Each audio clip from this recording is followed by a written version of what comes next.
Good afternoon, everybody, and welcome. It is Saturday afternoon, and I'm ready to jump in and do some more coding here, my friends. Picking up from last night, where we were. Get the screen up for me here. Welcome, everybody, in. Hope everyone is doing well.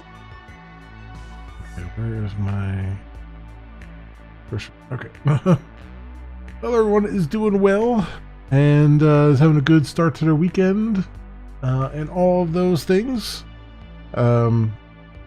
Made a little bit of progress last night. It was teeth pulling, but we got somewhere. Got this almost working. The problem is that Spring Security is kind of forcing my hand in how I handle this client secret. It doesn't do what I wanted to do. It's going to have to be in the hands of the developer to put their own secret in there, which is unfortunate, but it is what it is. I've tested that a little bit. And now it's just a matter of making it actually happen here. Plus, we still have to wire up the number of users approved, which I now have some data on with some testing that has been going on. So we're going to jump into that. Let me see. I'm going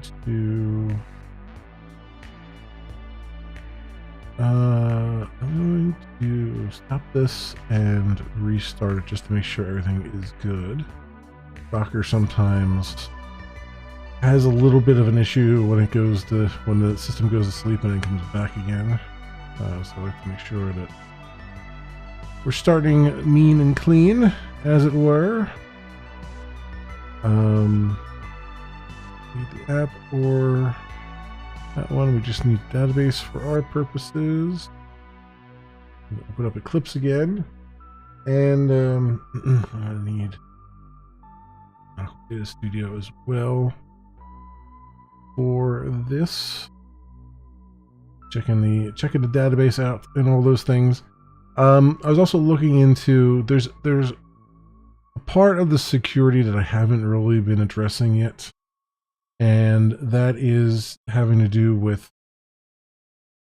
making an additional check to make sure that the user who is logged in actually has permission to change a particular,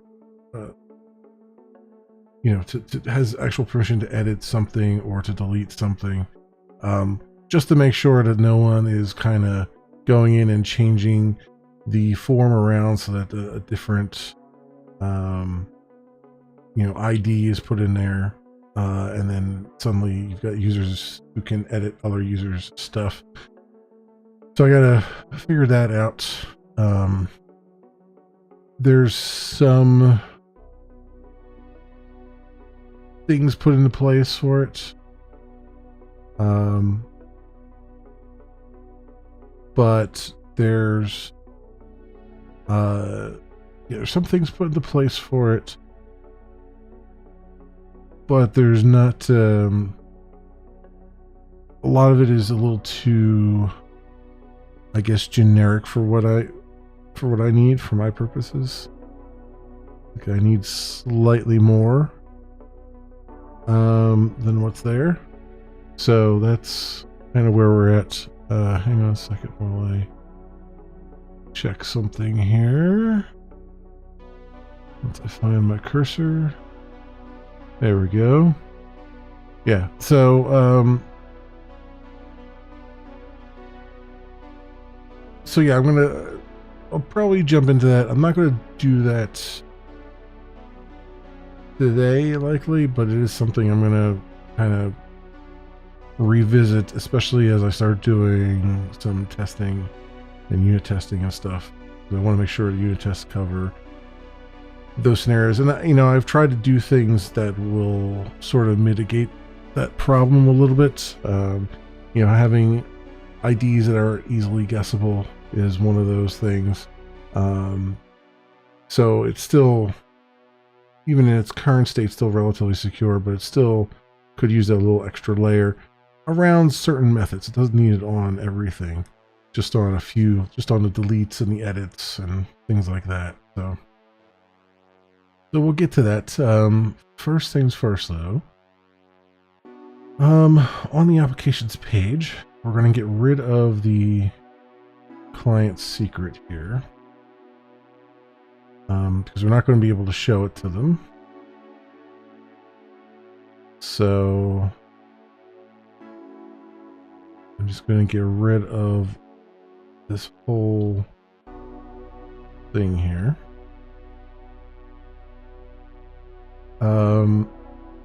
And we're going to put it onto the new page, and then I'm going to have a button that allows you, button in this group here that will allow you to edit or to change the client secret. But I won't, that'll lead you to a different page along the way. Something else that I'm thinking about doing, and that is evaluating some HTMX. I don't have, there's a couple places that I haven't done yet where HTMX could be very useful, or at least remove a lot of boilerplate. But there are even now a few places I suspect where I could kind of remove some boilerplate that I have in the JavaScript. That would be kind of nice to deal with. So we'll see there. You know, there are, like, even with some of these forms that I have here, there are means of doing it in HTMX where the button is elsewhere and you put it here. The JavaScript to do this isn't bad either, so I'm gonna have to look a little bit more at it. But I think if it eliminates a JavaScript file, then, like, so HTMX is a JavaScript library in and of itself. It does a lot of common stuff around form submissions and AJAX and WebSockets and stuff like that. And if I can use that and in the process eliminate, like, an entire file, JavaScript file, then I think it's probably worth it. So we don't have all these, like, little tiny files like this kind of hanging around, like applications.js here. It's kind of hanging around that you know, do very similar things over and over and over again. You know, it's not, there's nothing in here that is an earth-shattering kaboom that's going on. And if I can, you know, a lot of this stuff would be kind of very basic library stuff that I think HTMX would do. So if I can make it do it there and then kind of eliminate this file altogether, even if it just reduces this file down to like a single method or two methods, you know, that kind of do something very, very specific, I think that's a win-win. And then, you know, right now, as the project stands, like, there's a lot of files that just kind of, projects like this, they just kind of spiral out of control with files upon files upon files. And trying to keep them all organized is part of the challenge with this. I don't want to go down the path of,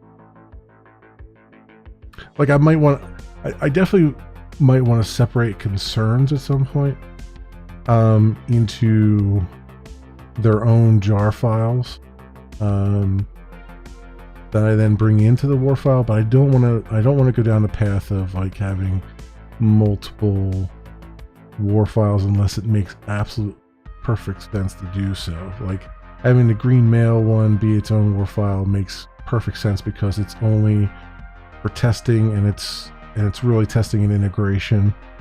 So that makes perfect sense doing that. But some other things, maybe not so much.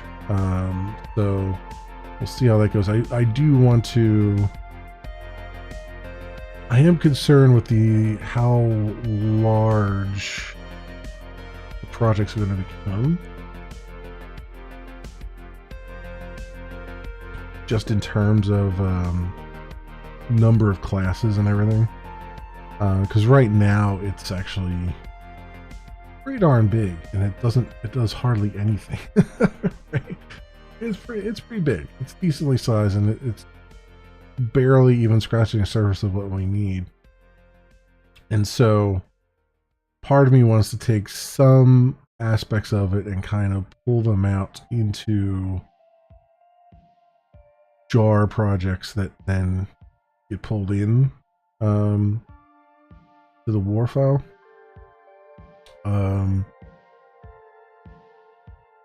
The trick there is having those jars available.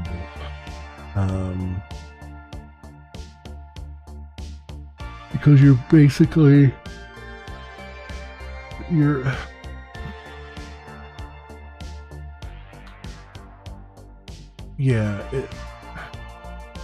essentially at that point,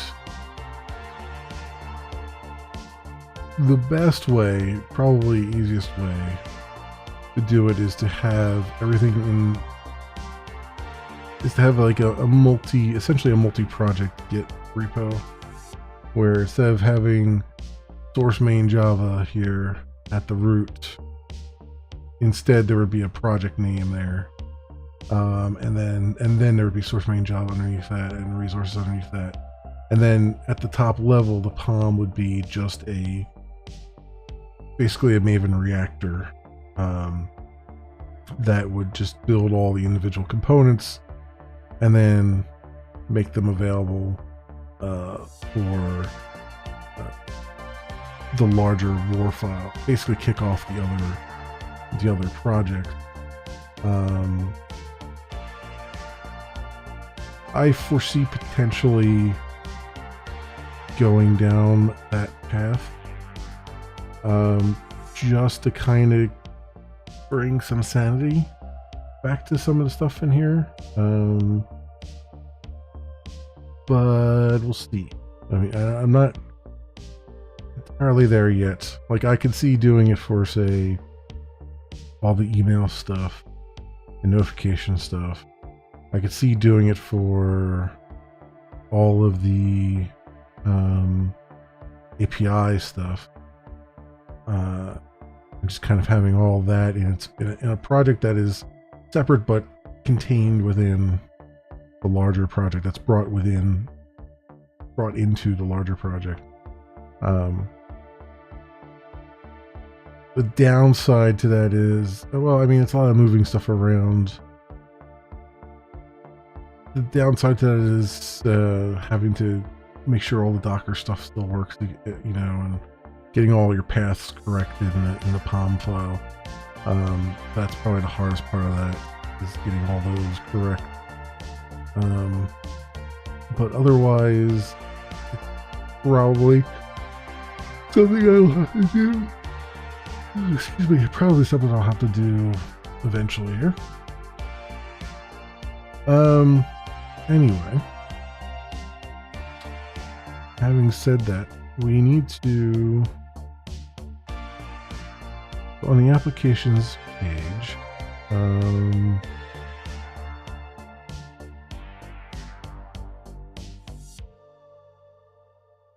is this the new, yeah, this is the ad.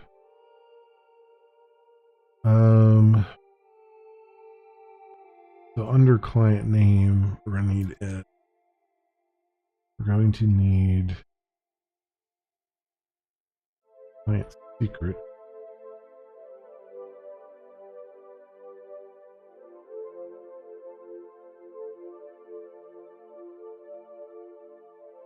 That's required.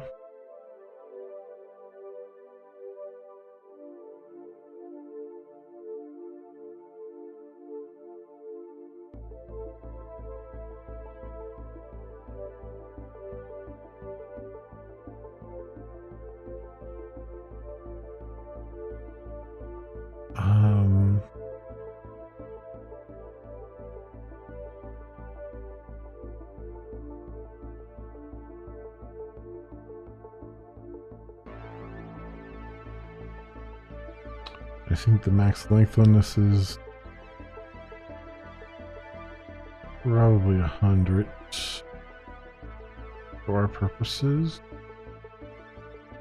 Actually, what did I make it in the dashboard here? 150. Alright, so I'll make it 150 here.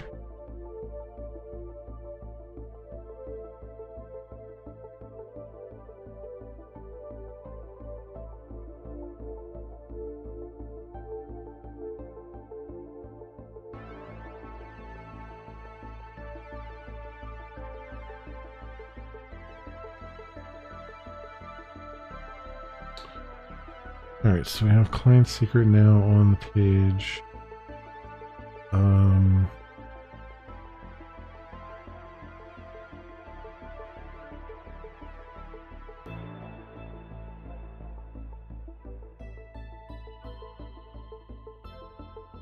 This is only for new though. For edit, it won't be on there. Edit stays the same. And then I also want user registration.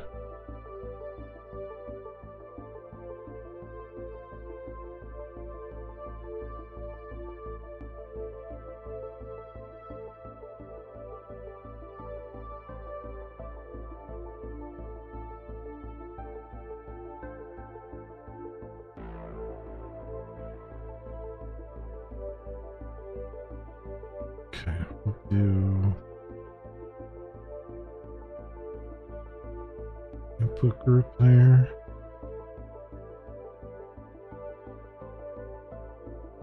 Back to that.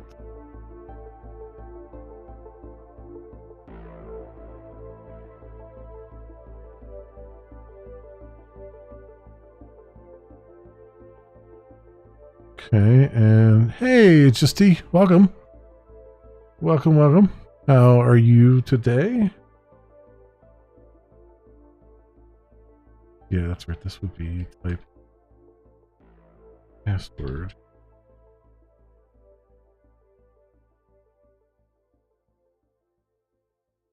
All right, and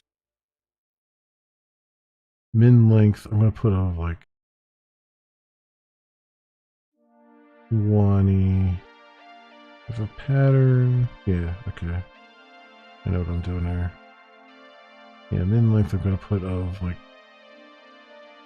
20 characters or something. Currently reconsidering your link distro choice. Now I'm kind of staying put with Linux right now, with where I'm at. But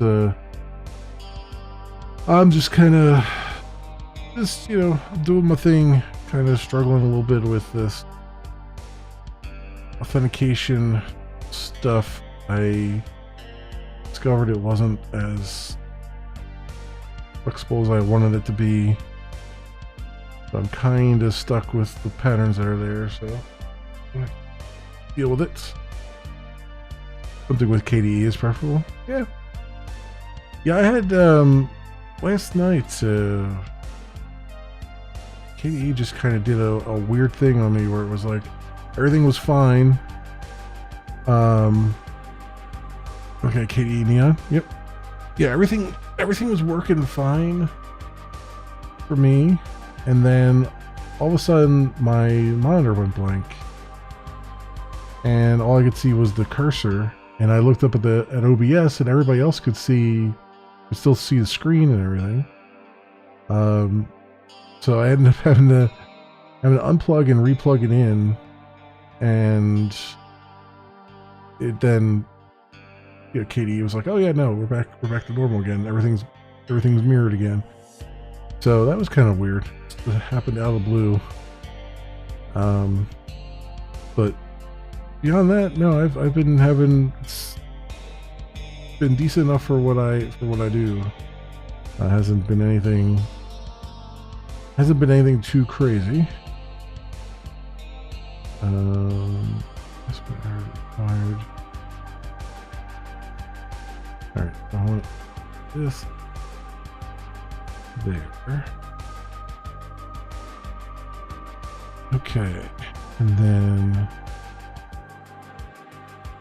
this will be generate client secret button.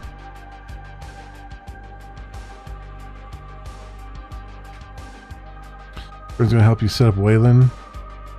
I'm not sure if Pipewire is being packaged by default on some distros. Yeah, I don't know. But that sounds good. I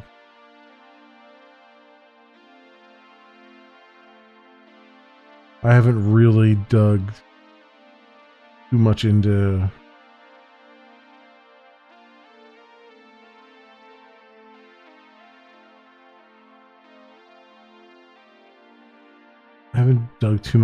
really any of that,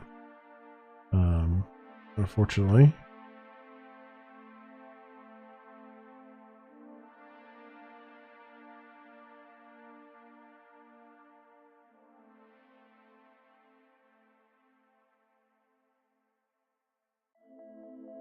Okay.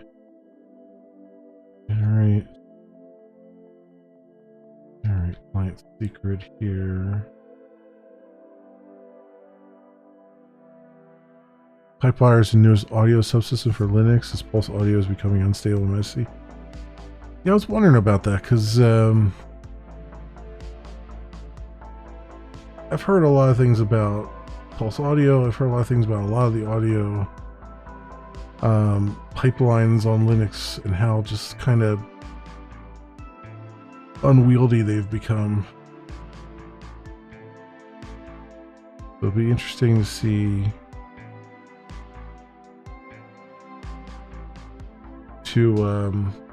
what they come up with as far as cleaning it up. I mean, you think too, with a lot of the Linux stuff, a lot of those Linux libraries have been around for a decade or more, and there's got to be more modern patterns and stuff to kind of go in and sort of clean those up.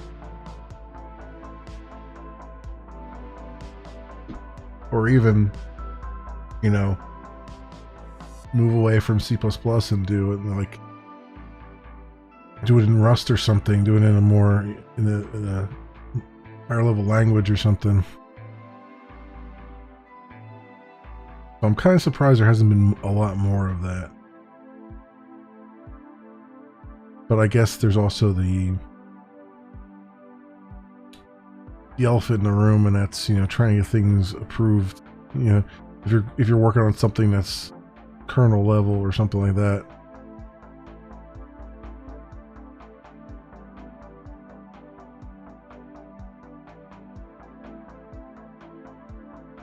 Yeah, I've heard of Kdenlive. I way back in the early days, I tried out Kdenlive, but it was still in its infancy and it was very unstable then. But I'd like to see what it's like again, because it looked like it was on a good path there. And I do prefer the KDE desktop.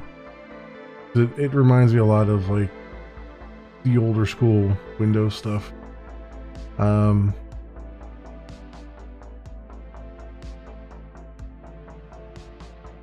It takes a little bit.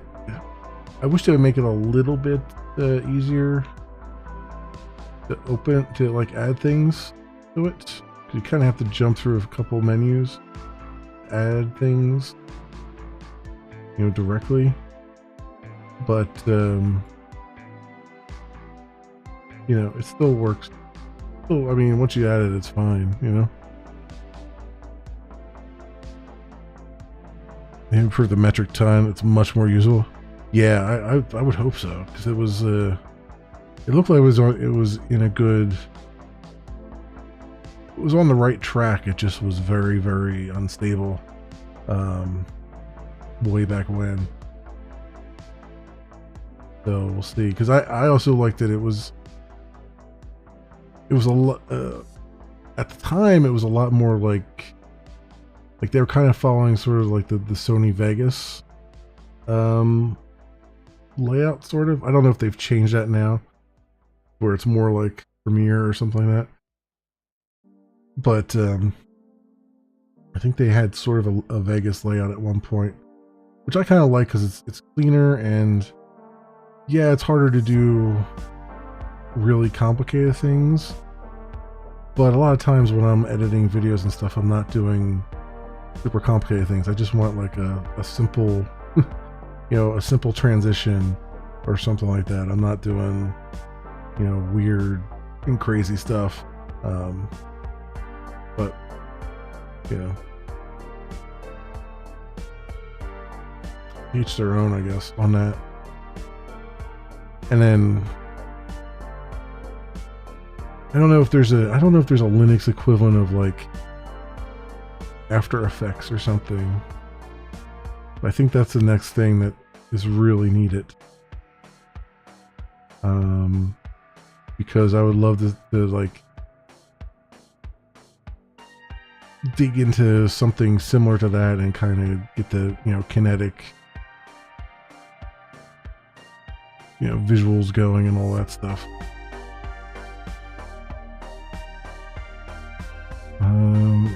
So generate, and do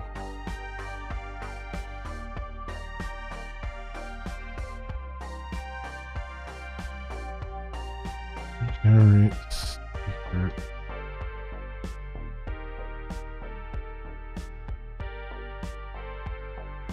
Flash developer regenerate secret.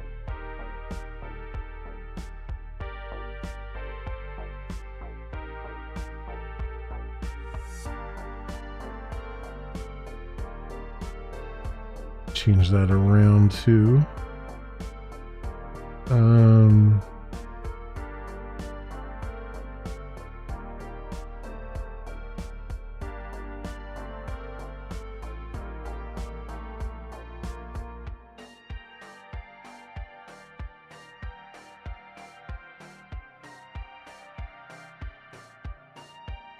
This should be 150.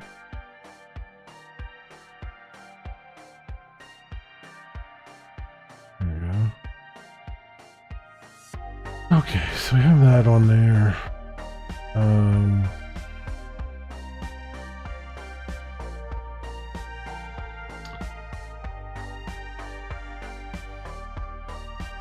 Yeah, we have that. Which this third-party app developer will have to enter their secret or just click the button to generate one. I guess is the best middle ground I can do. And that's during creation, and then edit. You can't do it from edit. You'll have to do it from another page. You'll have to do.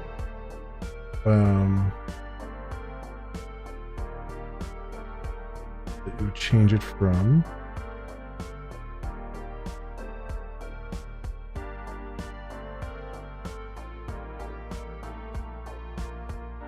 Yeah. Yeah, I have a different page to change that from. Because during edit, it's not going to be populated, and I don't want to overwrite it or anything like that. So, save that, and then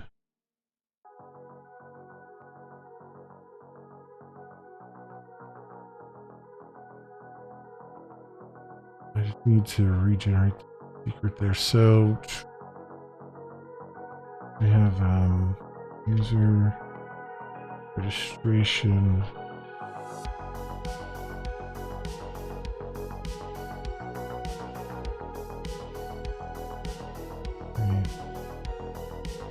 No, that's not it.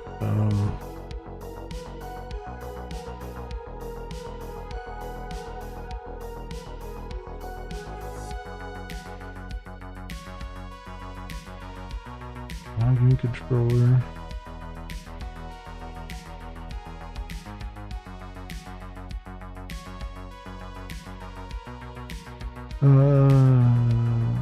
Where did that go to?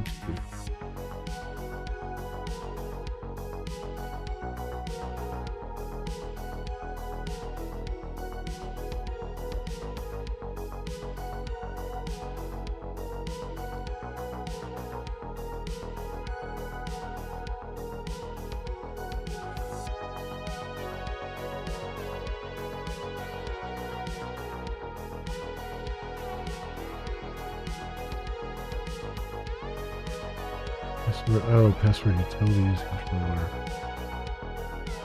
Oh, gotcha. Okay.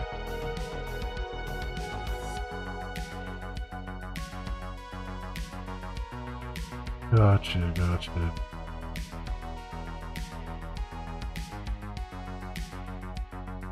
You know what?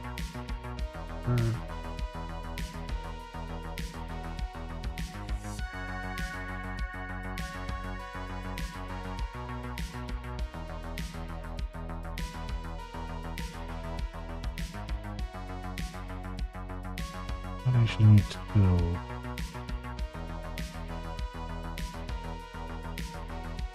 Where does this go?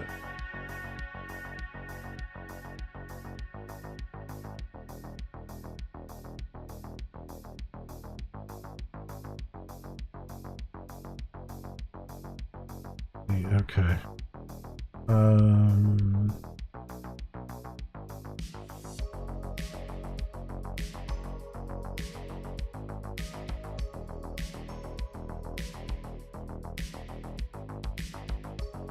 I'm gonna override this. Public static string. Generate password link.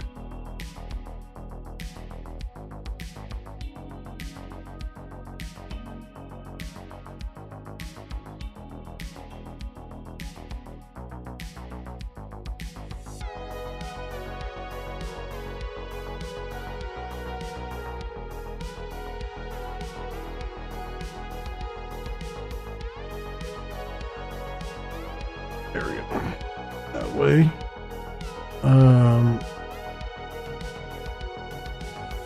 Good. That's in validation utils. So I could leave. I don't want to put this in password util. Over here, I can do.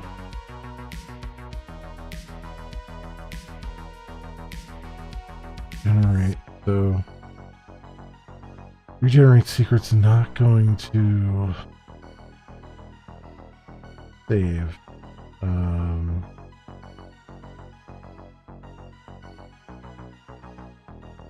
Instead, it's going to, let's see.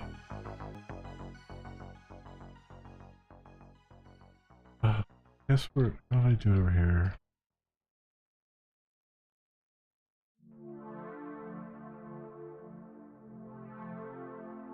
What did I actually return?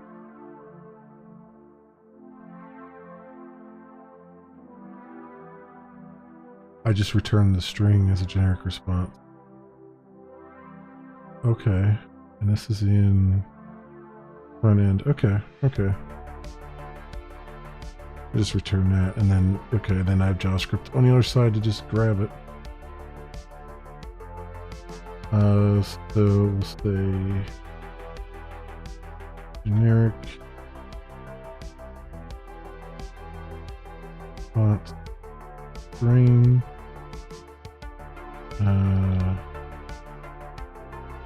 body there.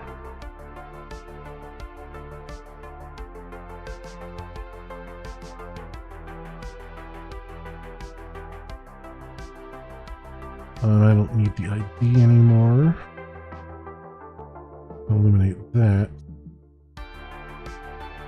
We're not actually saving in this file now.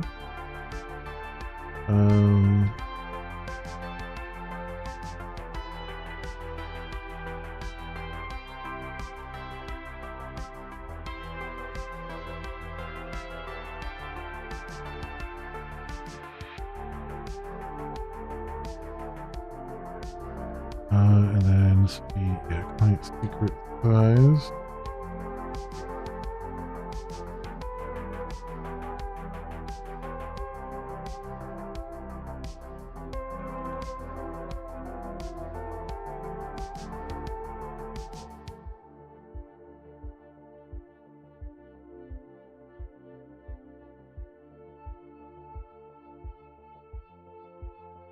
So generic response.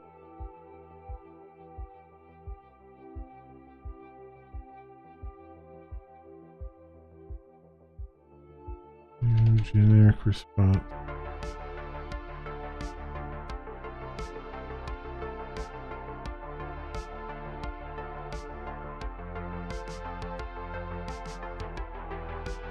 Data, generate password, and then we just return font. Which, yeah, I put out by try, which I was about to do anyway, and I just didn't.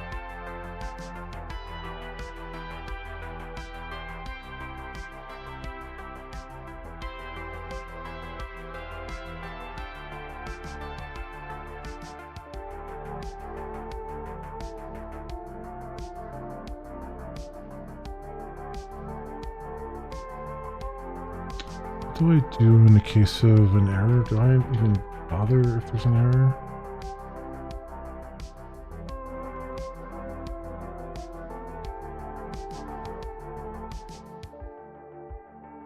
I just log it. Okay, and the response will just be null at that point. Alright, so that's fine. Do that and get rid of generic client secret here.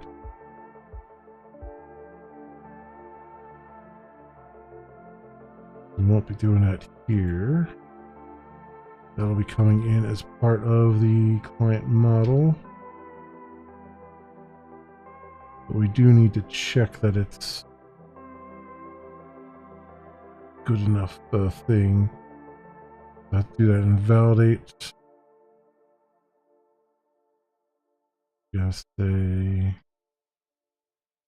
if string utils is blank,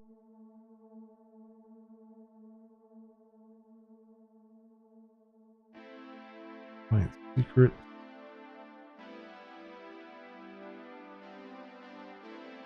value client secret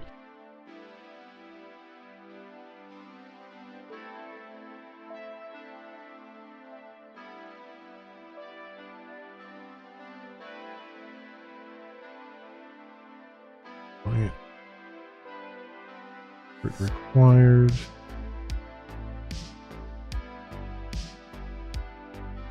here, and for a second, this is properties.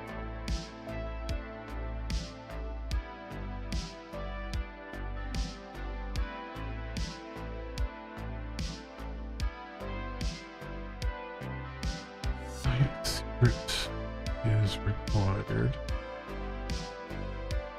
there.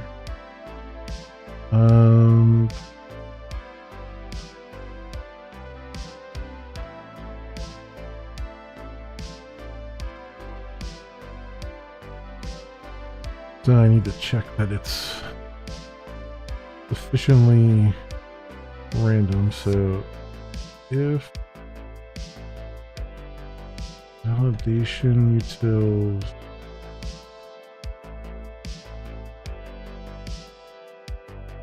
is password not complex enough, and say model that get client secret.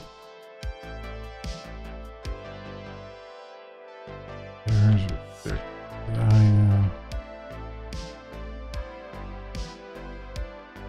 secret.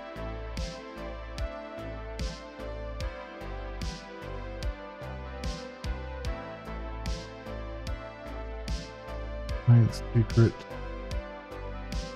Not complex enough.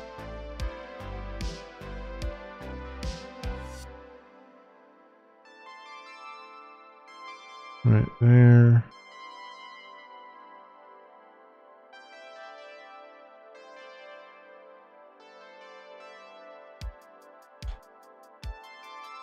Secret. Not complex enough.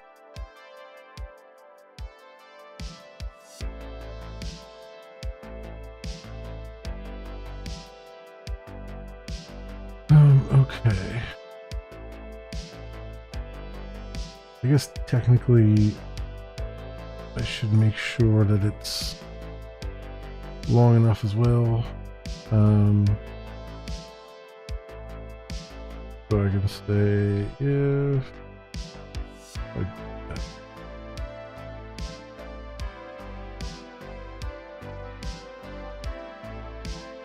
model ticket client secret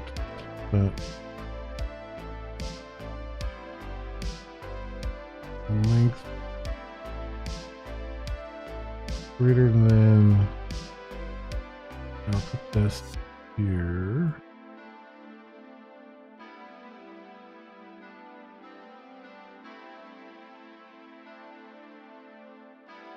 Client secret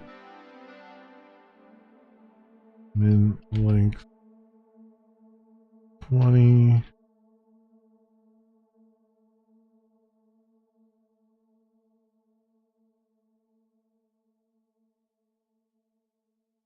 What?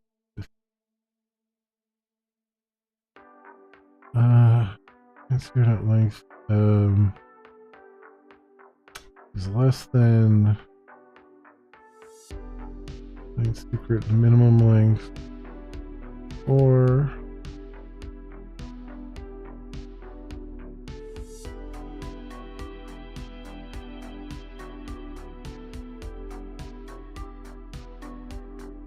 it's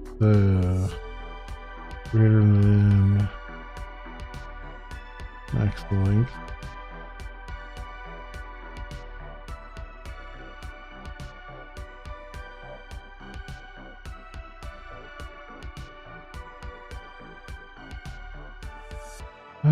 Errors read. Yeah.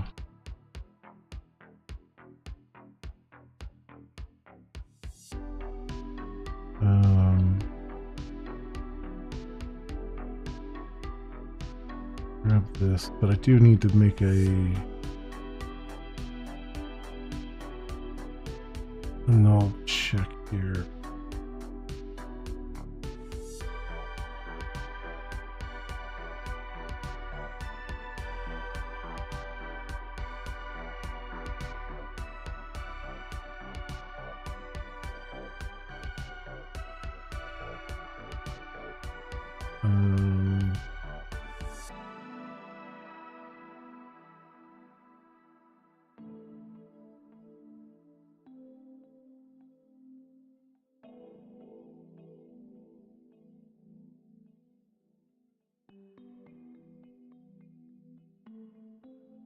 Client secret is not null, and one of these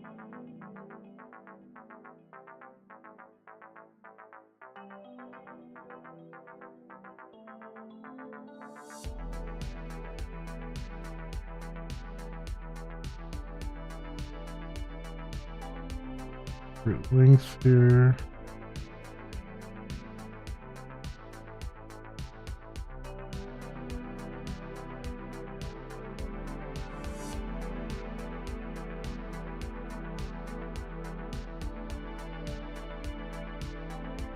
Must be between 20 and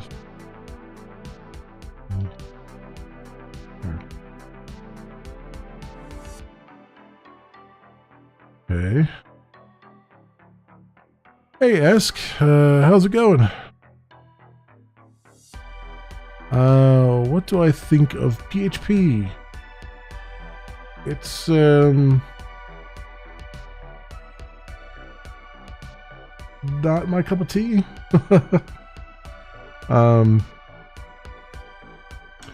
PHP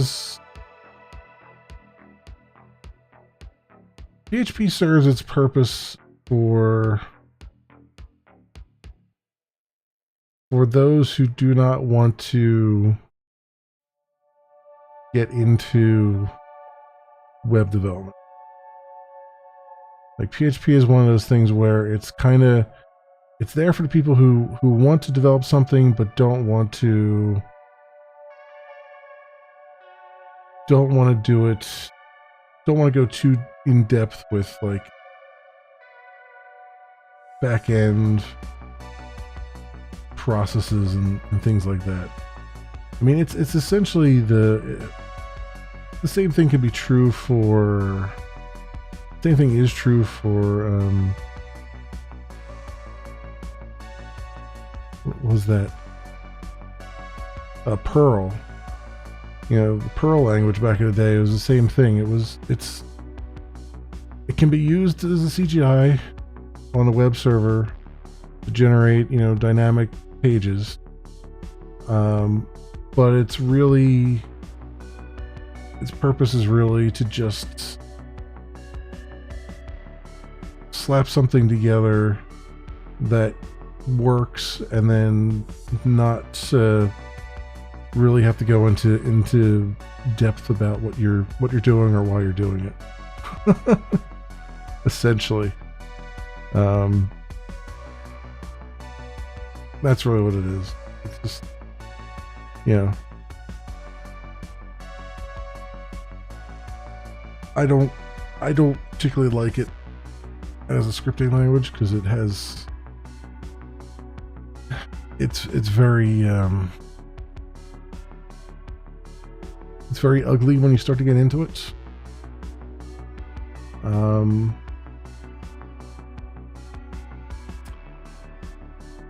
But again, it's the only time you really ever see it used is for kind of throwaway things that you just want to get done and over with. I mean, PHP bulletin board notwithstanding, I mean, that's probably like the most complex thing written in PHP. And that thing is probably a nightmare to maintain. I imagine.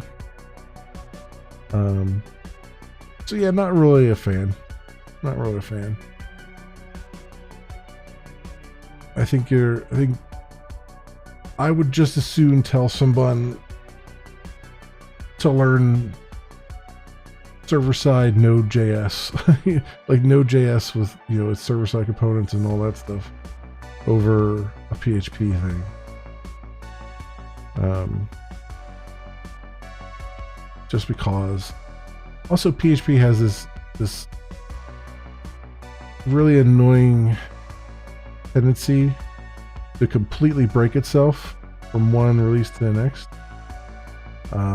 Where scripts that were working just fine suddenly are broken in weird and wild ways, and you have no idea why until you have to dig through a mound of like discussion threads to find out that oh yeah, no, you know, they changed the way their MD5 algorithm worked, or they changed the way their, you know, this other thing worked, and it now no longer works anywhere near like it used to, you know. So they have a tendency to drop things on you without real warning as well. So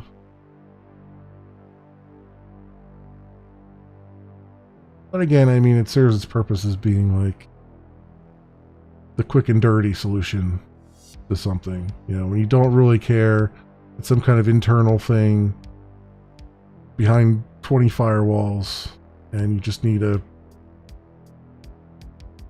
display the time of day on a web page or something. Yeah, there you go.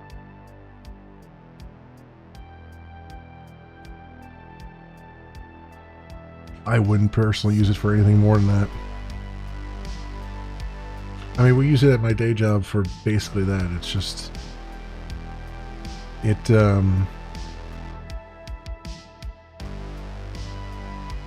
when we deploy our application, our Java application out to Tomcat, we have a little PHP web page that will, whenever you hit the page, it will try to ping the application, find out what version is running, and if it's even up yet. And it'll sit there and spin if it's not up yet. And then once the app comes up, after you've like bounced it or something like that, it'll just display like, oh, this is the version that's deployed out there. And that's it. I mean, that's all we use it for. Because that's, you know, it's an easy like 5-minute solution to something that would be a little bit more complicated if you tried it in a different language, you know. And that's I think probably the largely the use case for something like that. But yeah, that's my thoughts. Links, so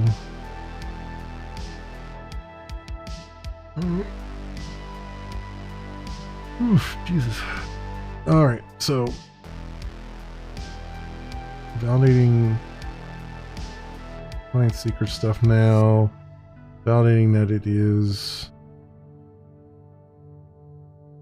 complex enough. It's good. So that goes in there, and then that'll be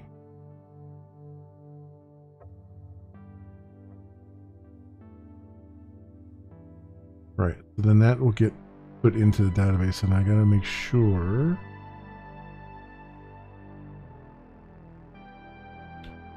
insert. So client secret, we get rid of that. It's going to be coming in now. And which means I can get rid of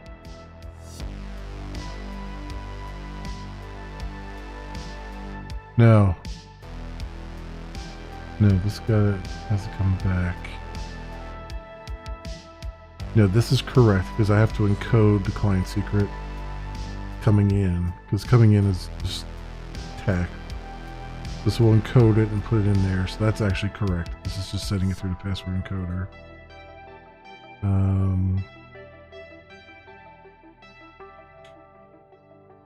The update client secret, that takes the new secret now. Okay, so that, and then I'm encoding that.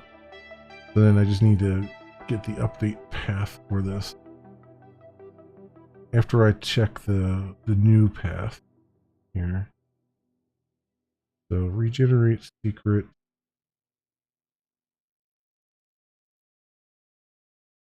There.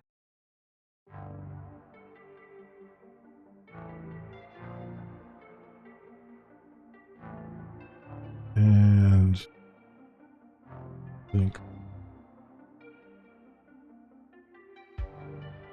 oof.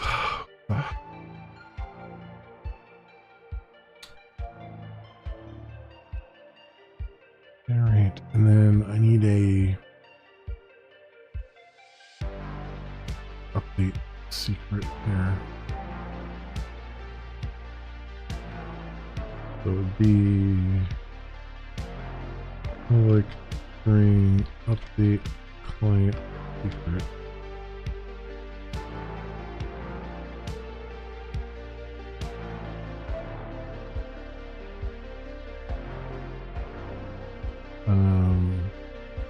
String ID, string secret. Alright, so we'll have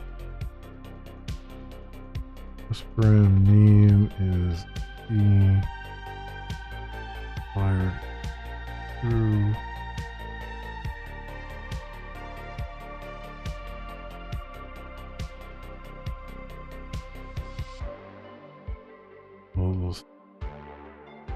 secret.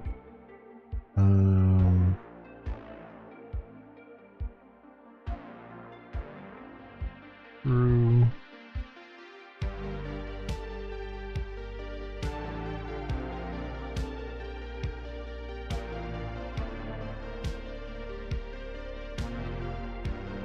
Post mapping applications. Update secret. Okay. And then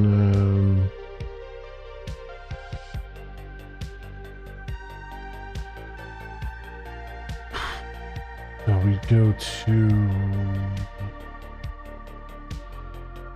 Williams. This is the update client secret. ID secret. Just pass.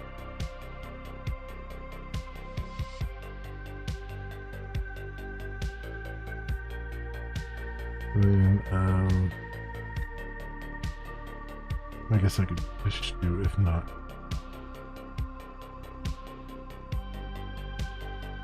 Logger error. Unable to update client secret for client ID.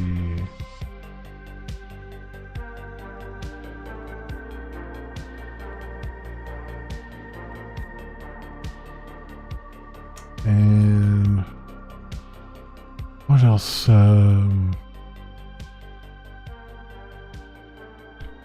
Add error message. Request. Next error. Error.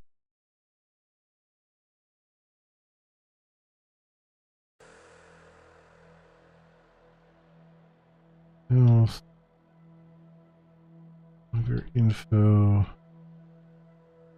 Client. Application with ID. Add it. Secret. Update it. Successfully.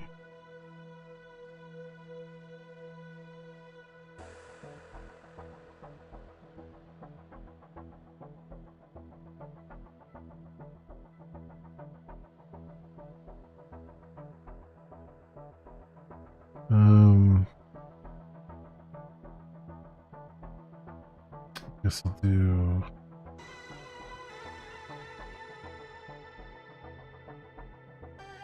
client secret updated. I think we already had one here.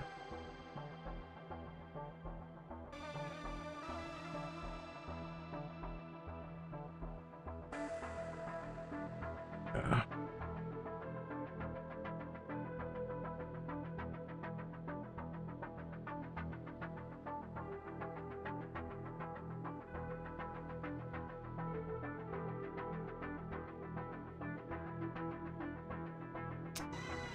Copy that over here just to make sure I didn't misspell something. There we go. Very good. All right, and then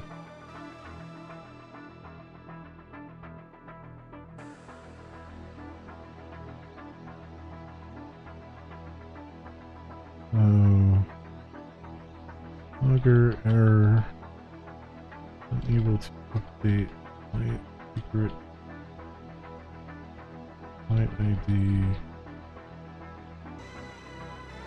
And add error message. Next errors. Error.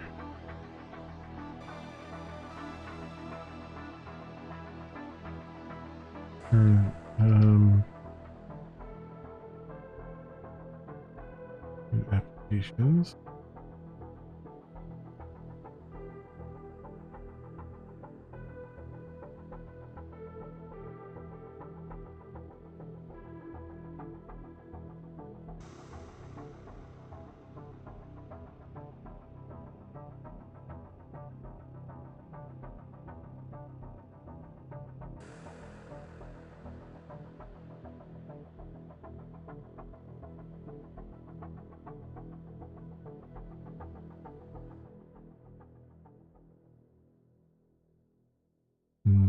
Okay.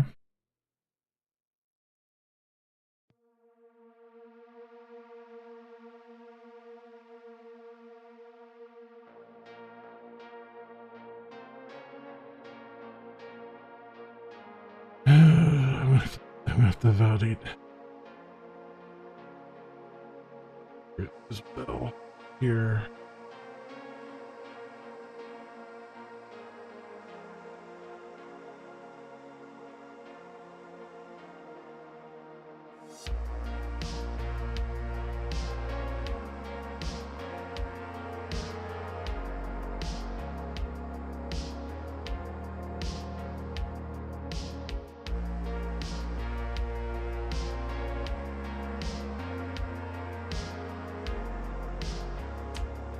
Generate secret.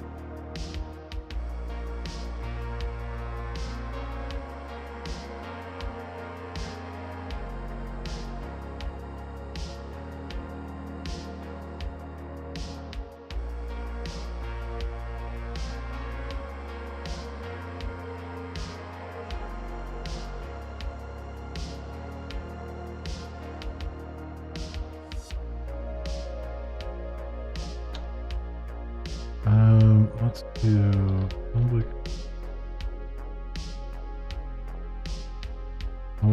Validate client secret. Request model and errors.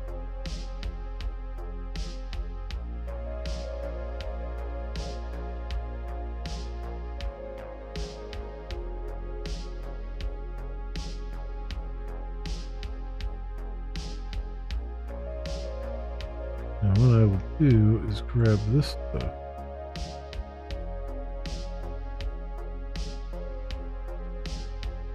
Well, there. Put down here.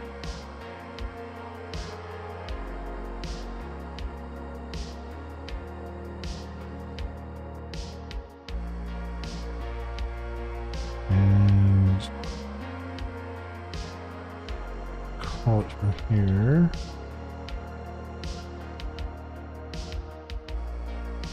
There we go. Client secret, and then over here I can say validate client secret, but I only have this secret here, so what I'm going to do is a string secret.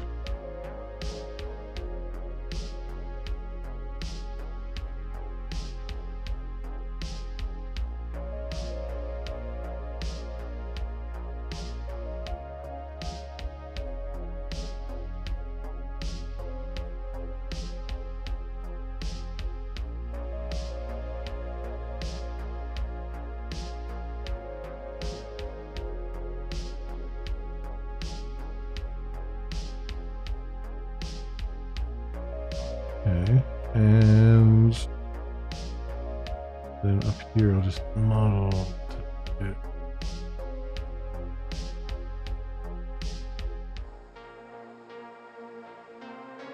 There we go. Then here I can say secret, and then binding result I need to add here.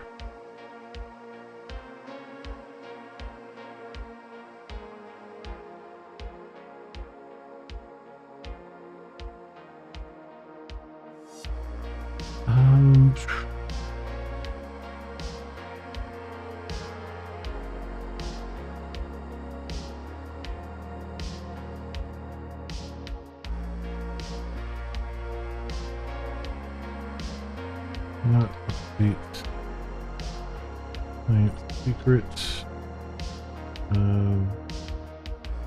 Validations do not.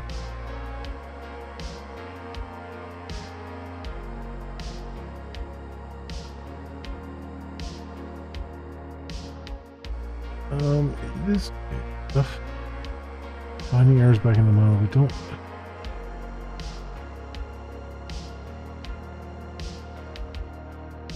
Object string model name. Not object string model. What is the equivalent for what I'm trying to do? Finding result.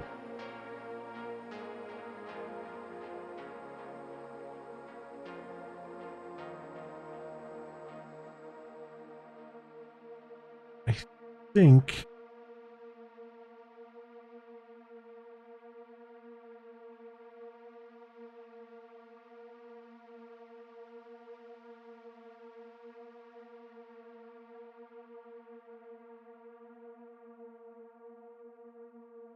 think this will work as is.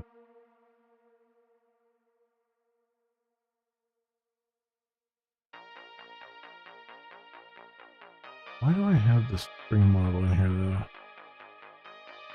Is the question. Oh, that's what I'm adding the attributes to. Right.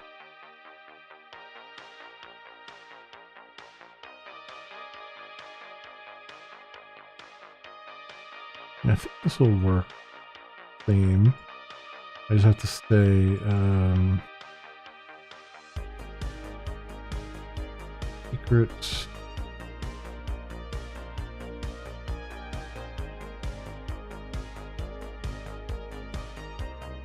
What's the next one? Model object.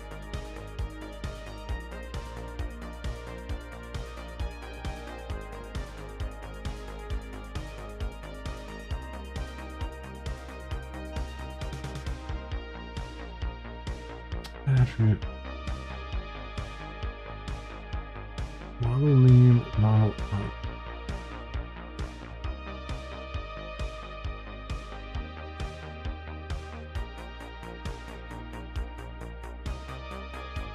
Yeah, that's probably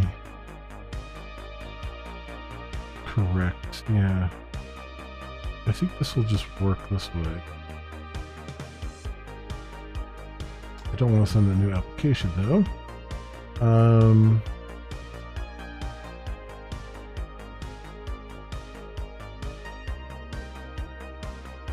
Public string change client secrets.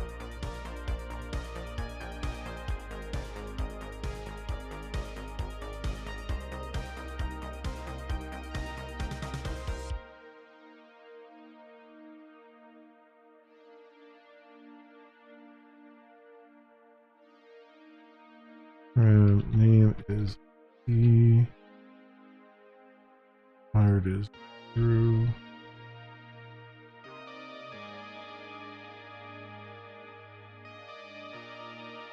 Applications. Change secrets.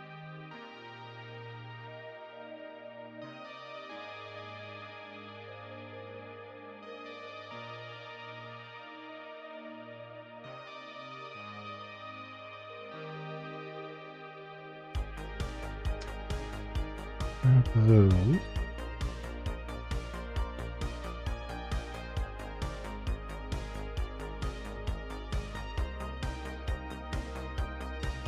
Dashboard, and then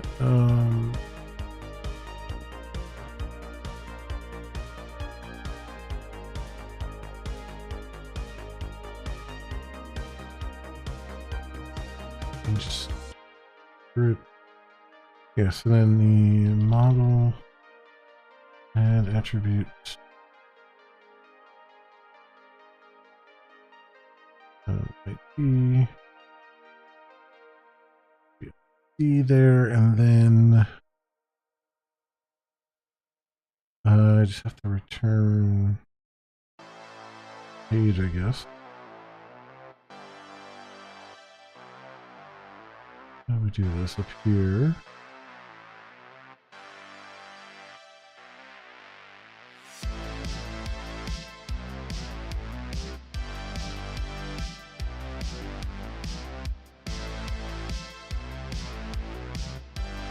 For applications new.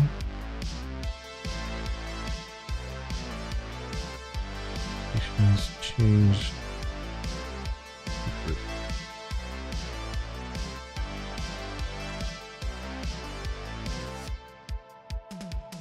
change client secret. Press model ID.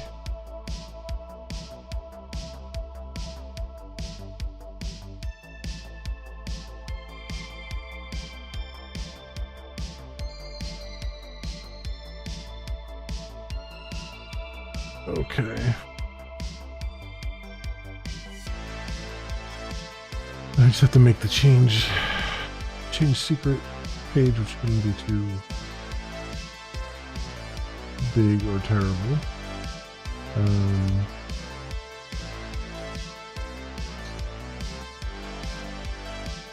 Is that at?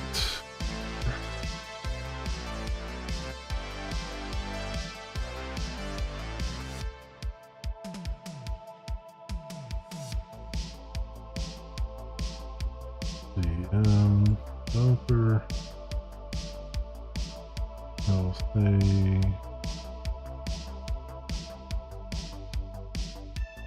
just copy that. And we'll say applications, change the secret.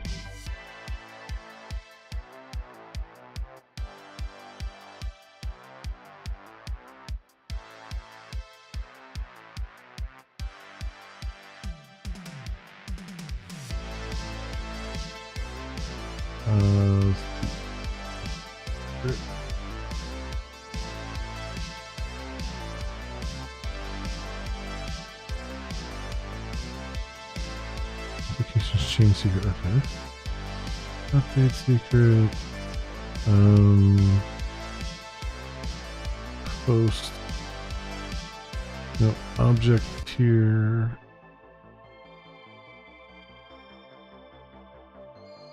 Just be client secret there.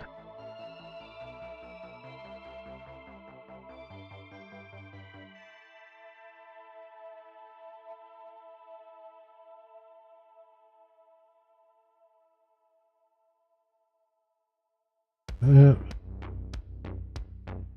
And this is just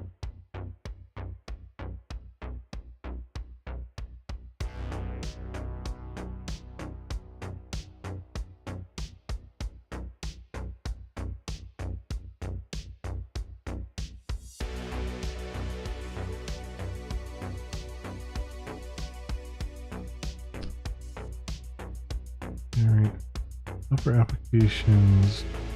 Regenerate secret. Okay, that's fine.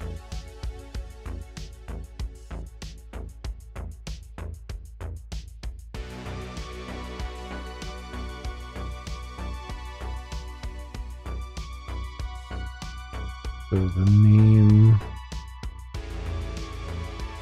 will be just secret.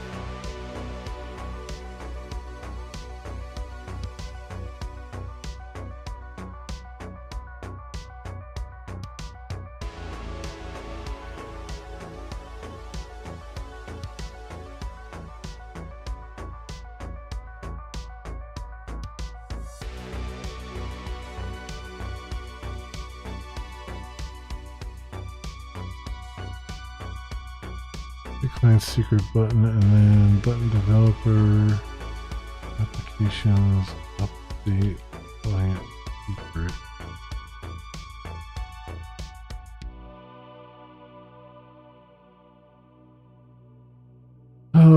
Which goes over here.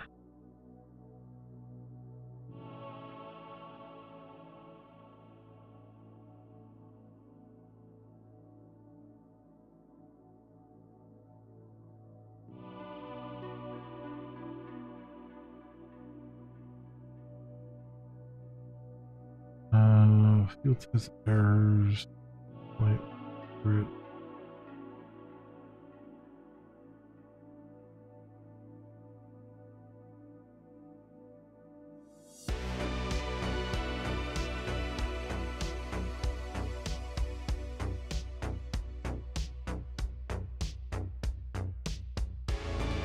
don't know if that's going to be the same in this case or not. How I'm doing things.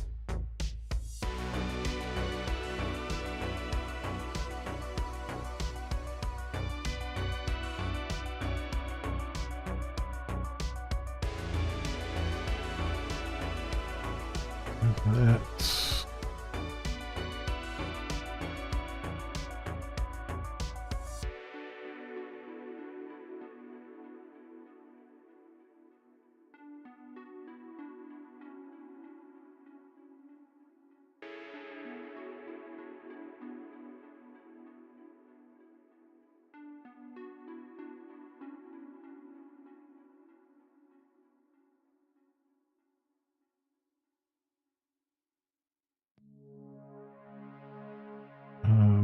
okay.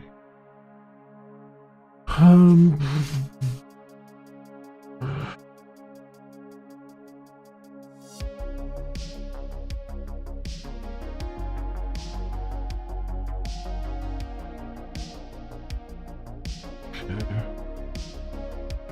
Then we'll have a button that takes you here.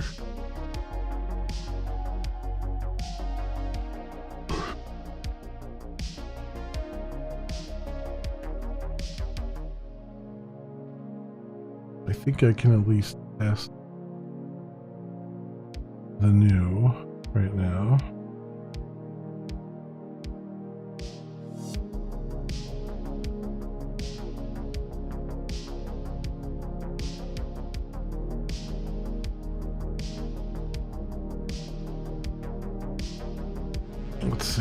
Let's see what we have so far.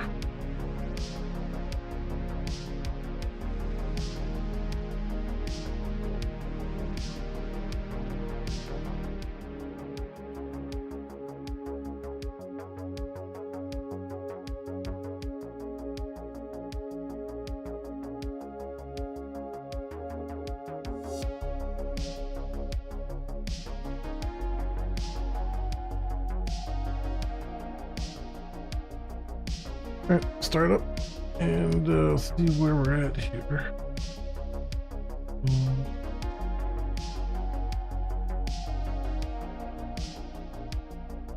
User 1.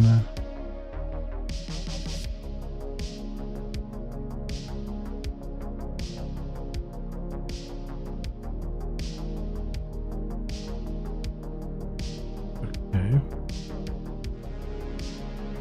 Now the client ID there now, which should still hopefully be working. Yeah. Name test. Edit should not have changed. Not.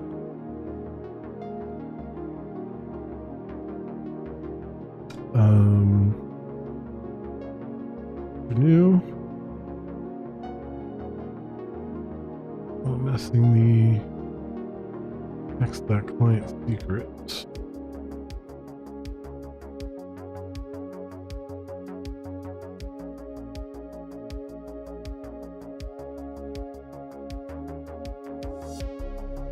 Grab that.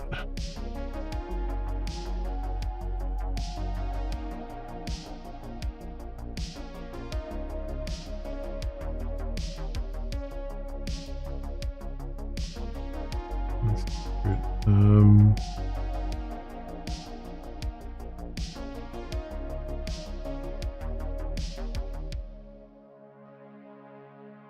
That there.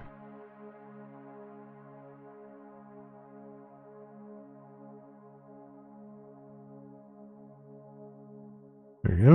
Client secret. Generate client secret. I don't have the JavaScript for that in place yet. Do that right now. So, let's see.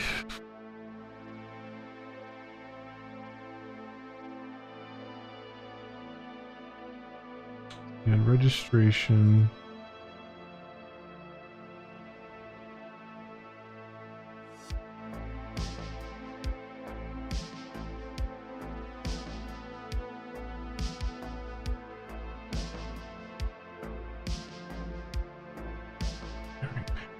But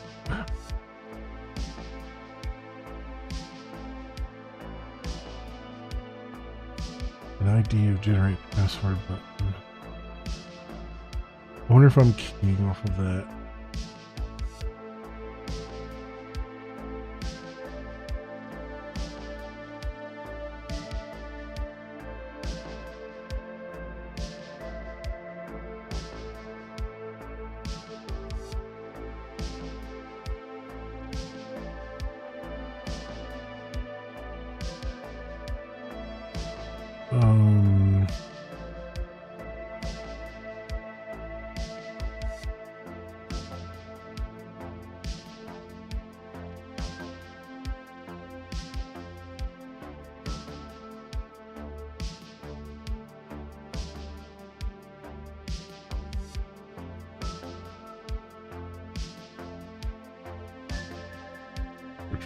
Alright, password.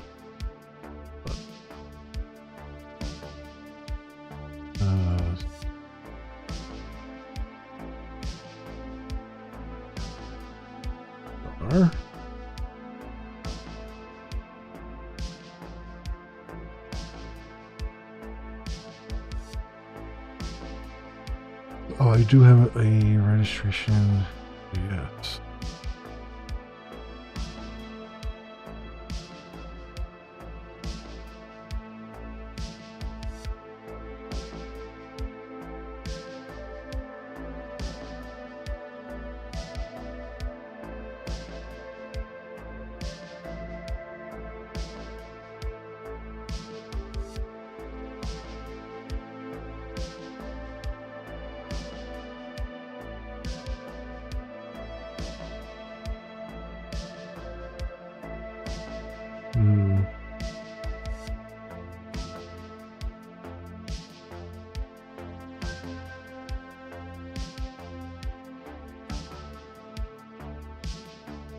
I'm gonna pop over.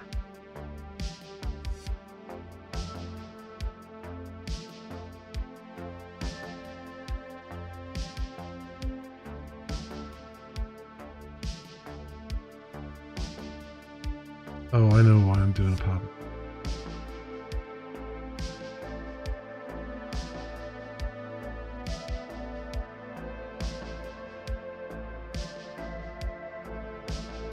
In this case, though, I don't really need.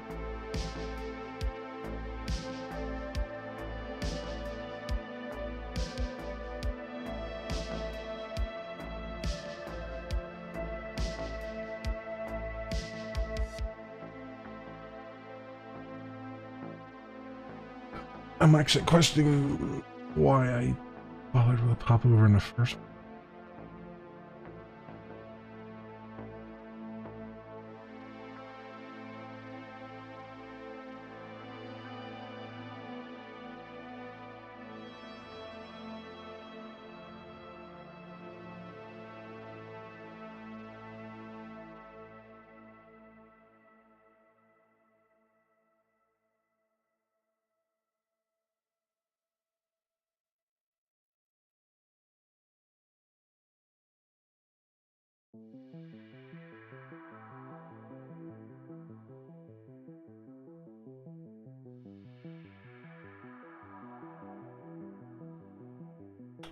Did I do that in the first place?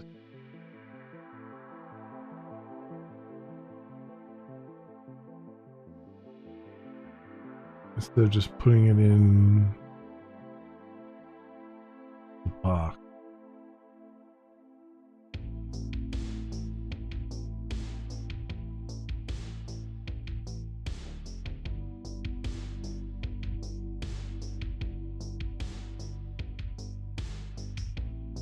I think I did this purposely to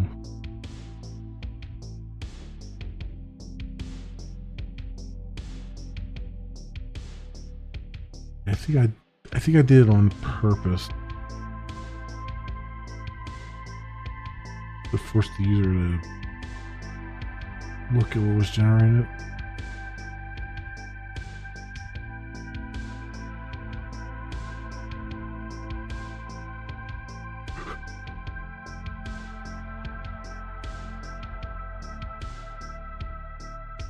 think that's why. Yeah, I think I did it so that if they were typing a password out, that it wouldn't undo what they were typing.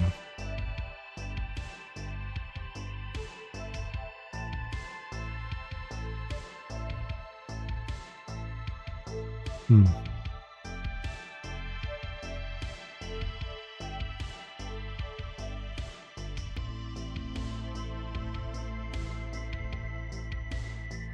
Okay, I mean, I can...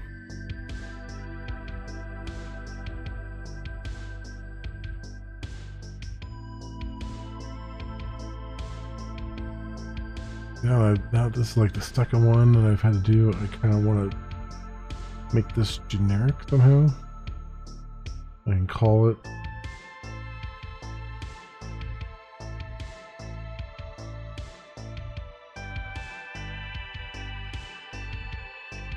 You know, call from pretty much anywhere.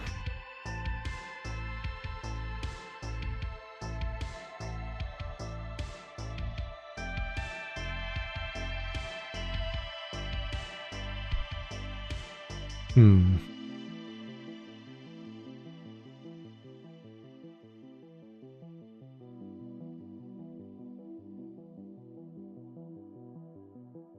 Let me think about that for a minute. I am going to take just a short break, maybe a minute, to get up and stretch and kind of get my brain working. And I'll be right back, friends.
Okay, I'm back. Let's check on a few things here. First of all, okay, that's still connected. That's good. That's good. Want to make sure on that one. We can bring the screen back up. That's good there.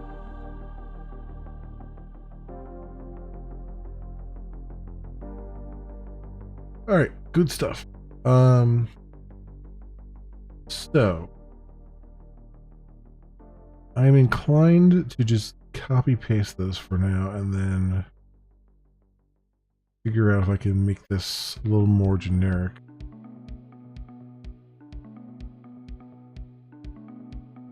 At a later date.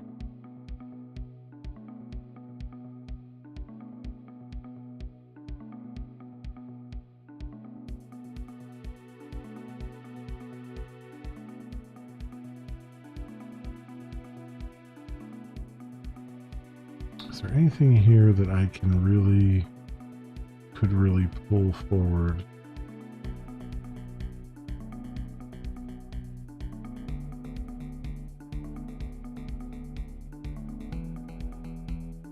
Complexity service call.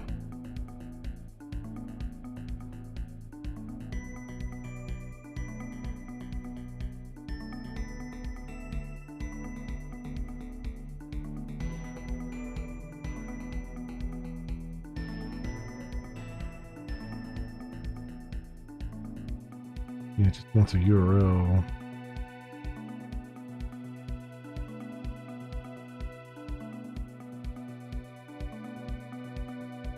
A lot of these are relying on IDs. That's the only problem.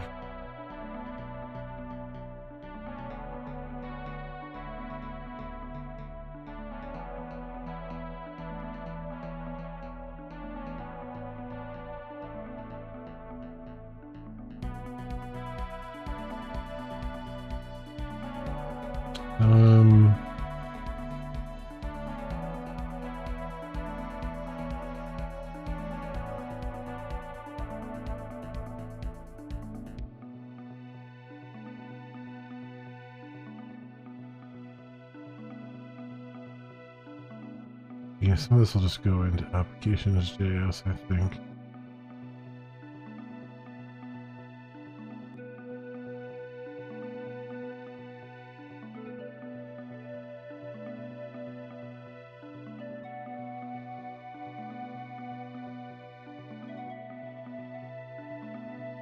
Most go in there probably.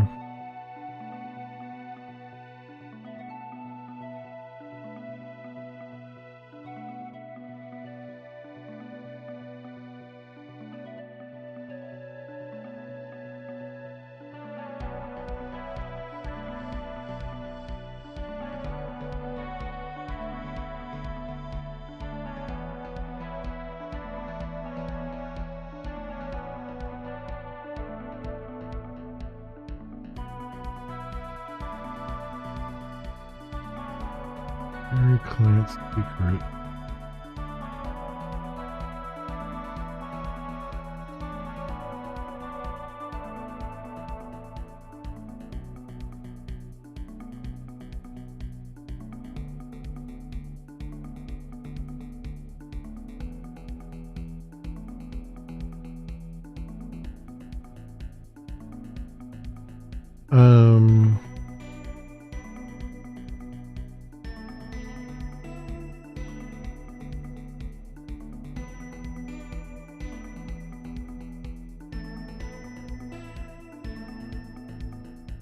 Generate password.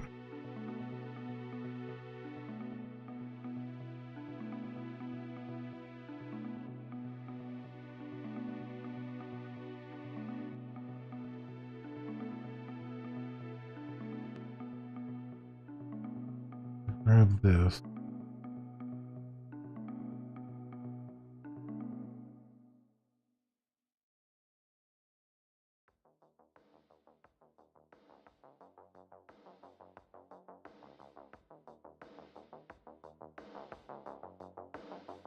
Very client secret.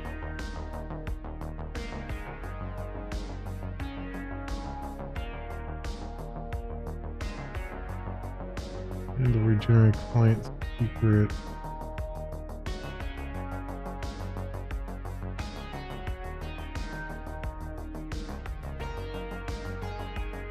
Arrow and ID.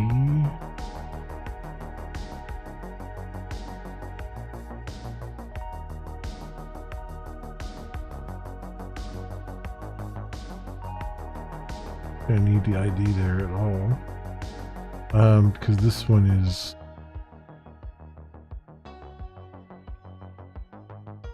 regenerating it directly. This is not the right page either. This is not the right page either. This is the top page, which is going to pick off other things. So don't save what I did there.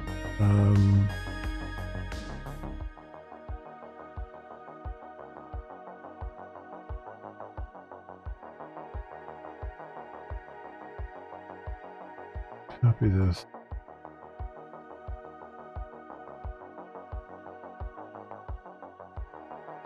Rename it.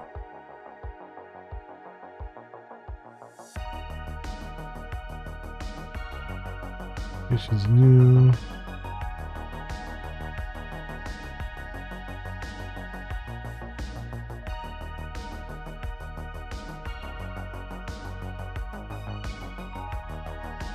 And I need, what am I, so I need to, this.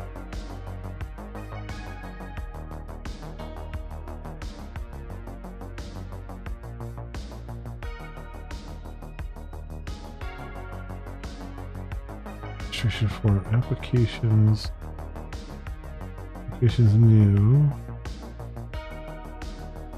client secret.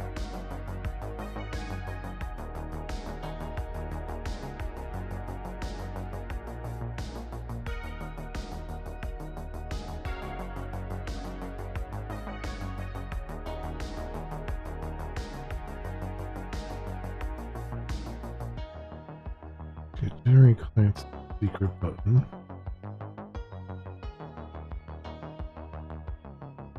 Where's my copy to clipboard?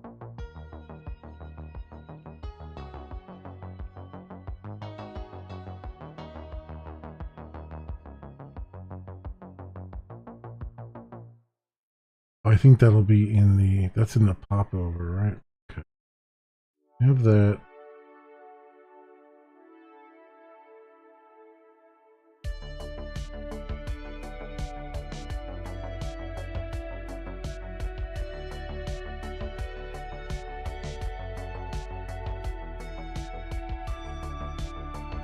Client secret.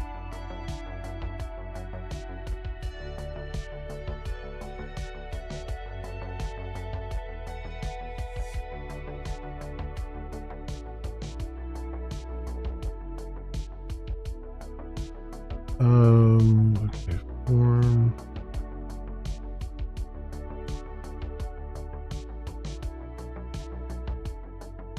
ID is applications add. Applications add form.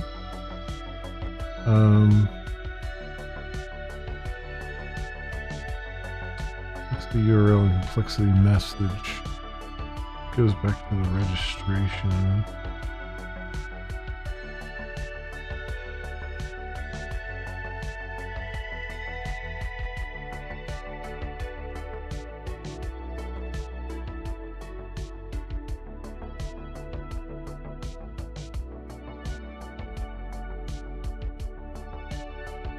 Right, grab that off of there.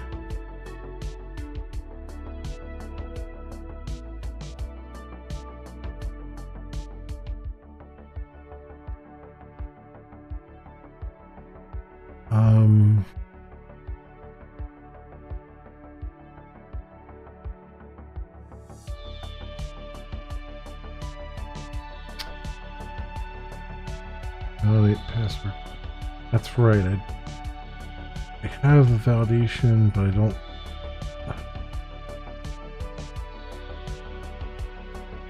I also validate it right on the screen. So I'll have to have a different endpoint for that.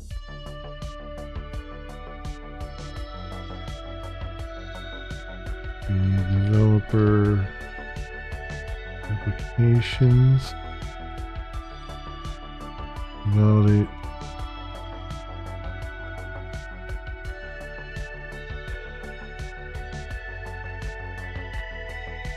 Right, client secret complexity.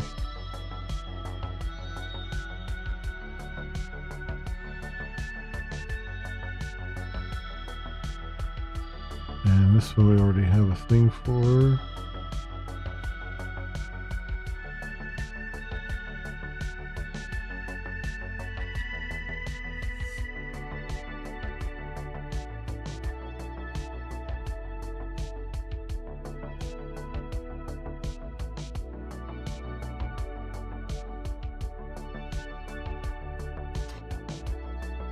Okay.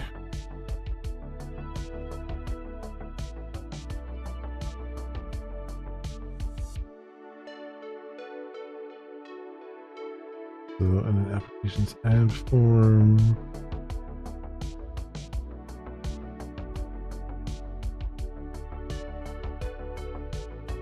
And this is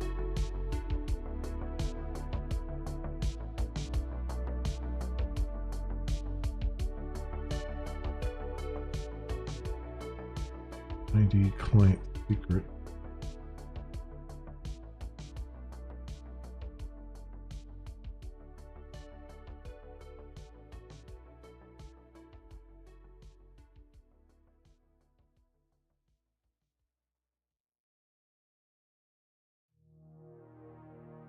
-19.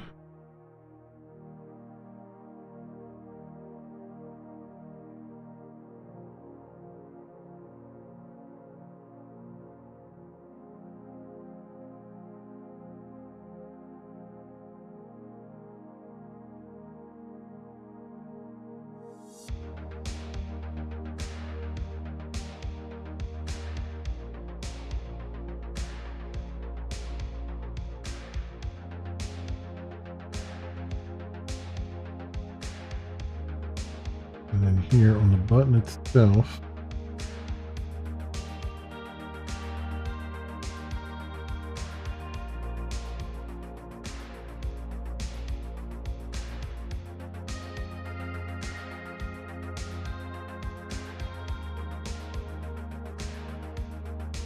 complexity, message, service, first field is secret.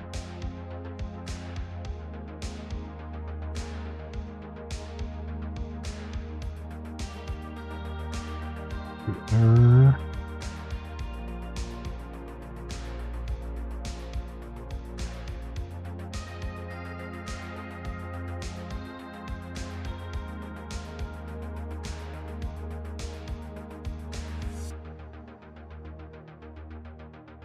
Oops, I hit copy there.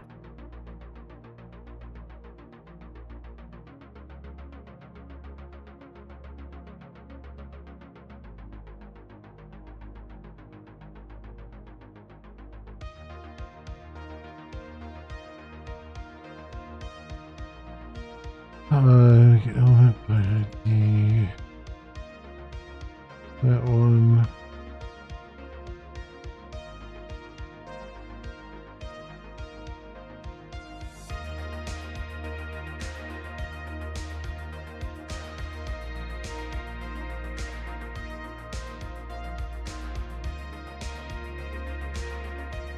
Wait a minute. My password clipboard. Oh, this is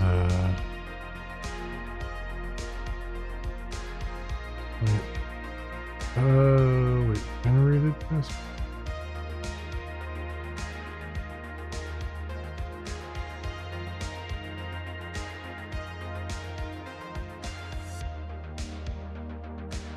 Some of this is going to change.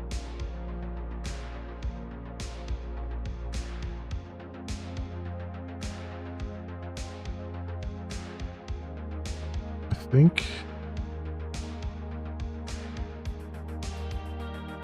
You have to look at the password.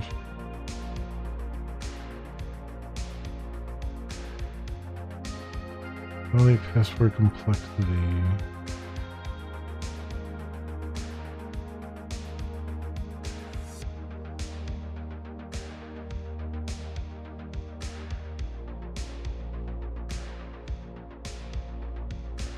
Okay, password complexity.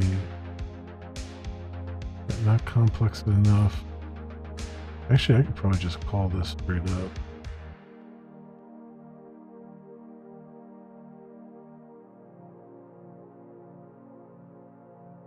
Yeah, I could leave that as calling that.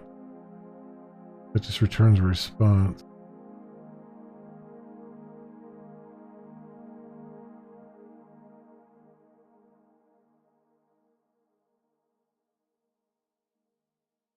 Yeah, the generate password popover.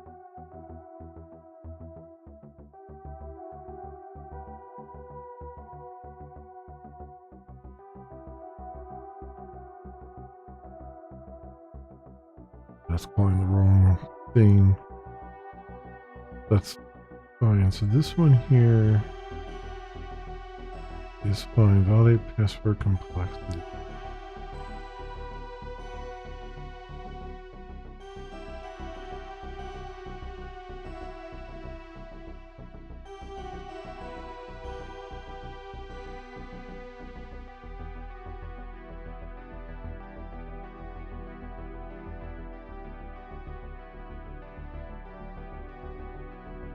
Password complexity. That one's fine. But then the generate.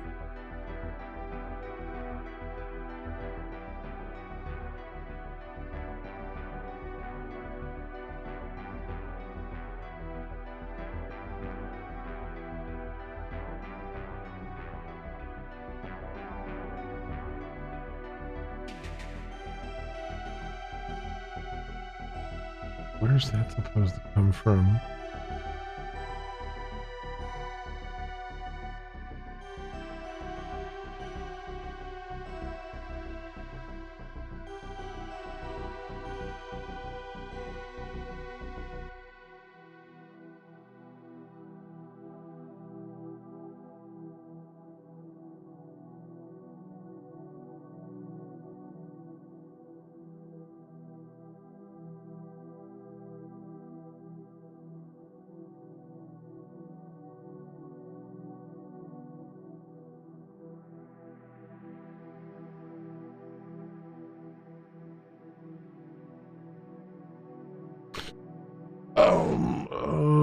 Wait a minute. Does it know?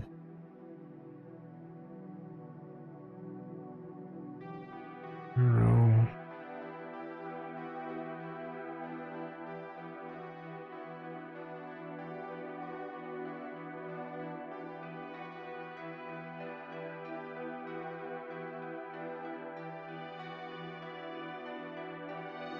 Oh, it's looking for it on the button.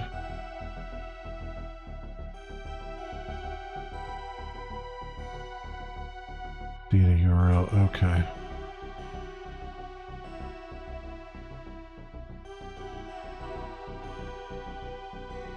Okay, I have that correct there. Okay, so that is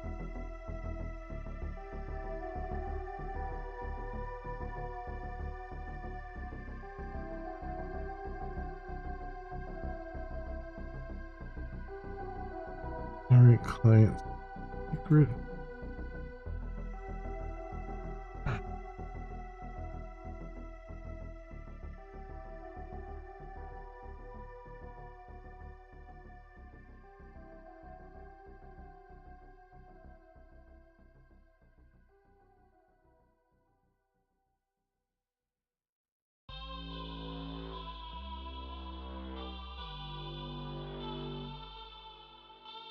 What was that?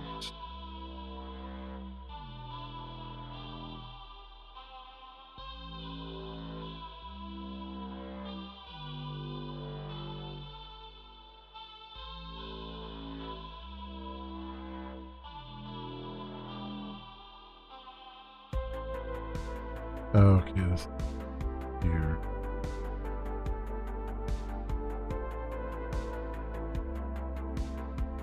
Alright, client secret is there. Generate password. Response data. Okay, then the response that comes back from that.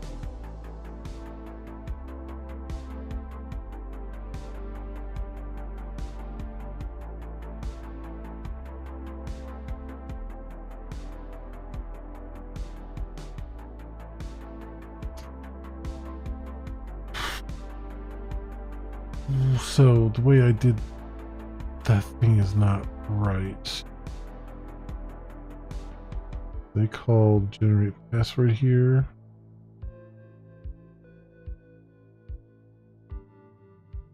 And they bring back this. So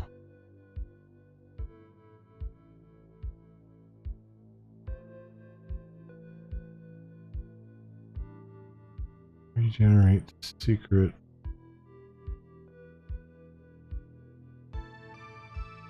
Why did that?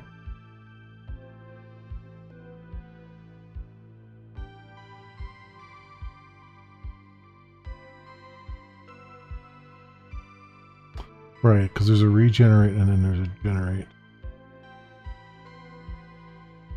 So copy this over.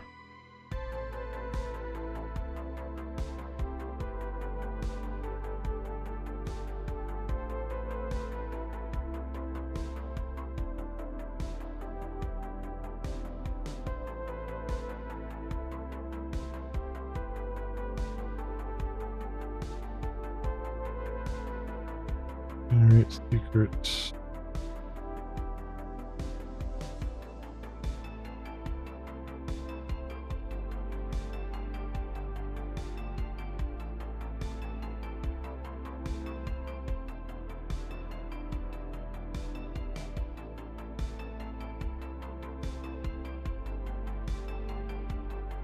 Generate secrets with the right secret size here.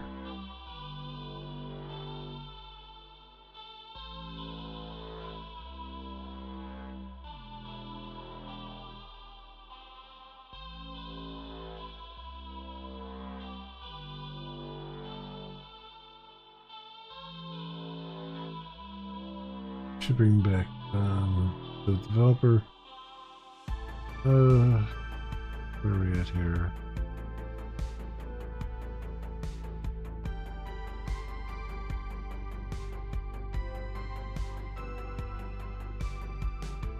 Copy.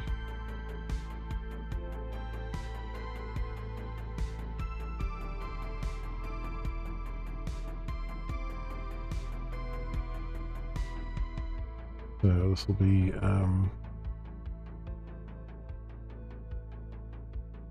generate client secret.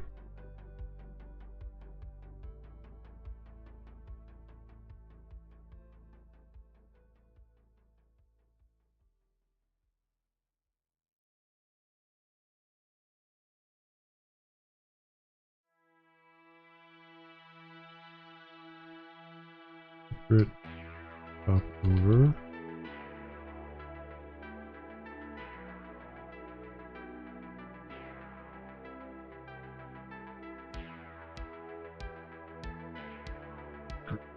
pop over. Okay.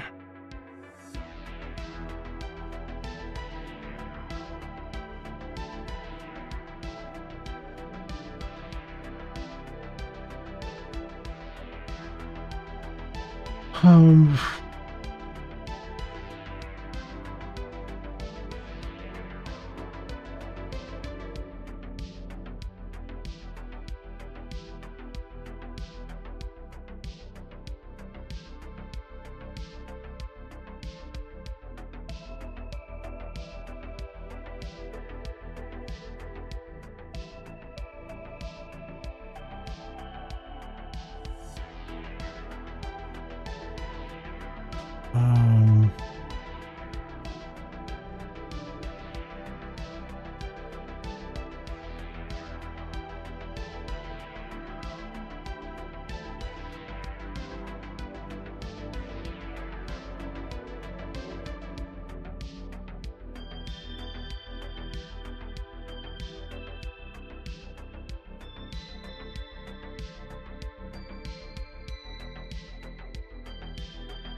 for some reason,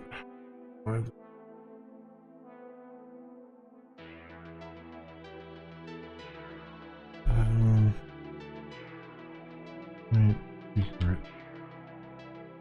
Before I just want to make sure this will work.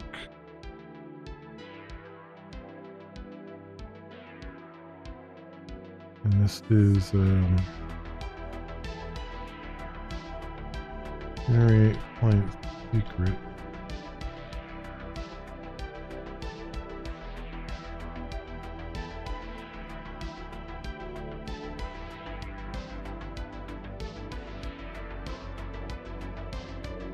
Is that how I had it over here? I just generated secret.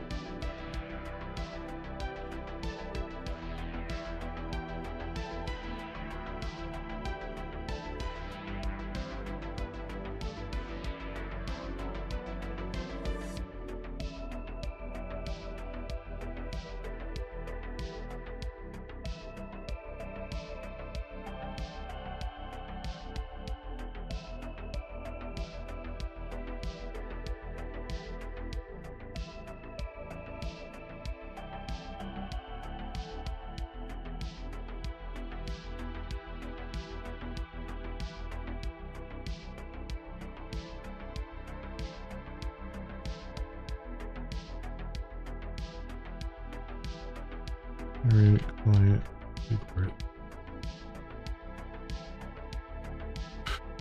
Oh man, it's a lot of. Hey Baggins, how's it going?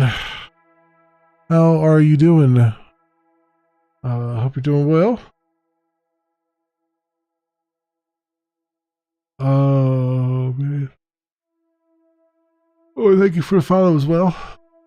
I appreciate it. Hope you're doing good. What is?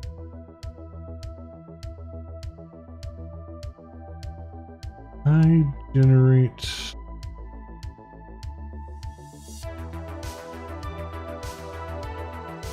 But it's like it's amazing how just one thing that the framework forces on you, how much work, extra work it generates just to get the UI around it. In the neck. I'm like sitting here, a little bit frustrated by the whole thing, and then I just want to get this done at the same time. And it's just got so many little pieces just for making this one freaking change.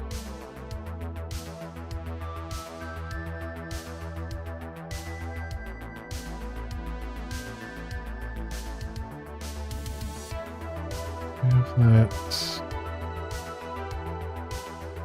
And it goes here.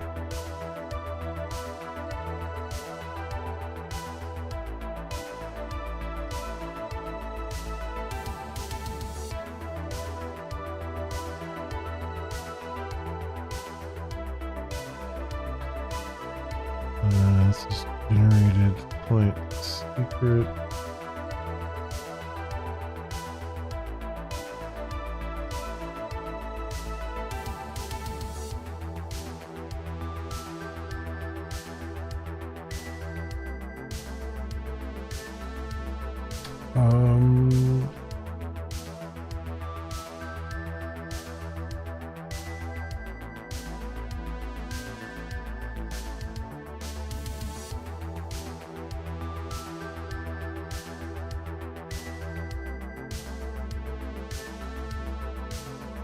Here, this one's too.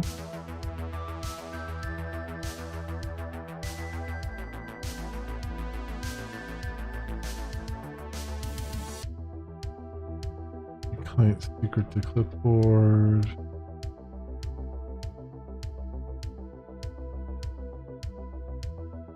There. Oh.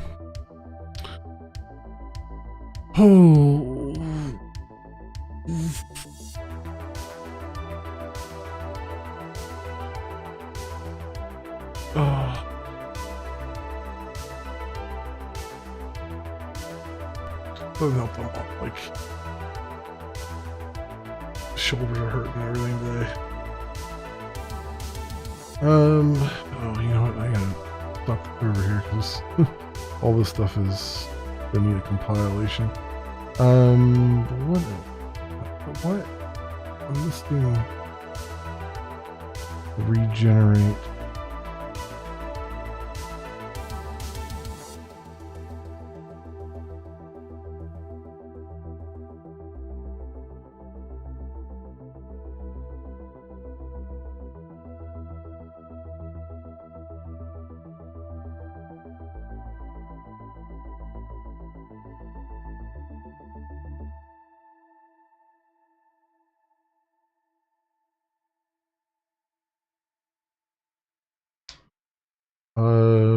Generate a client secret.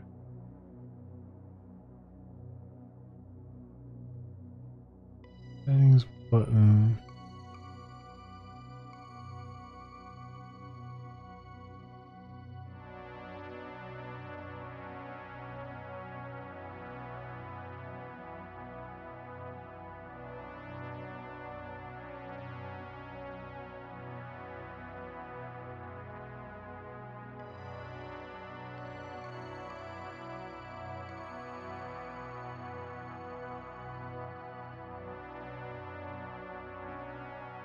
Uh-oh.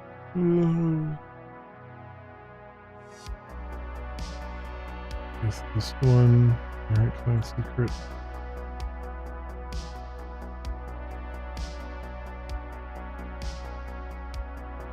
Or just regenerate.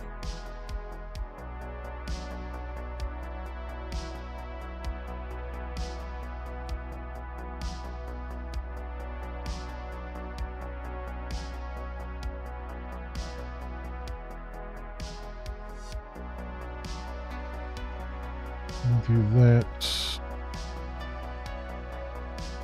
I'll put that over here.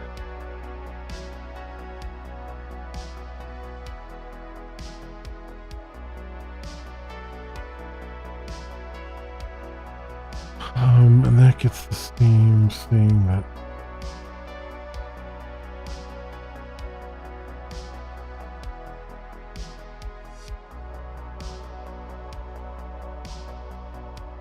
this get.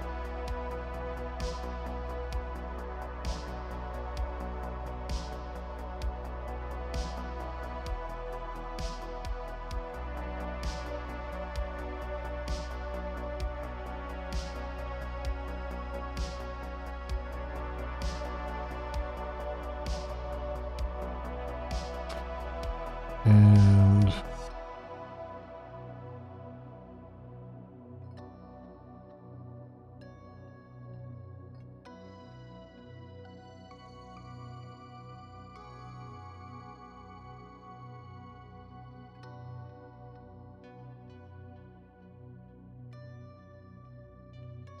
Generic client secret, personal done.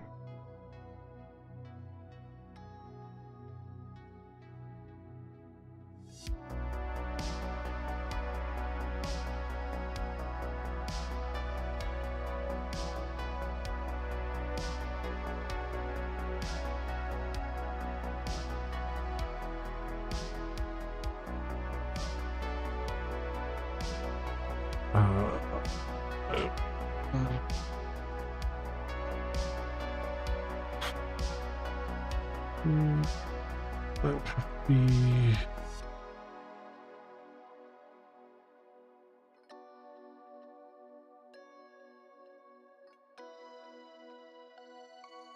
generate.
This one, generic client secret.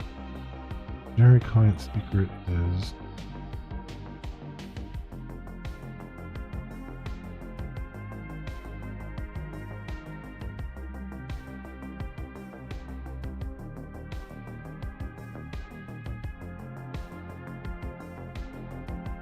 you know what call password generator service here.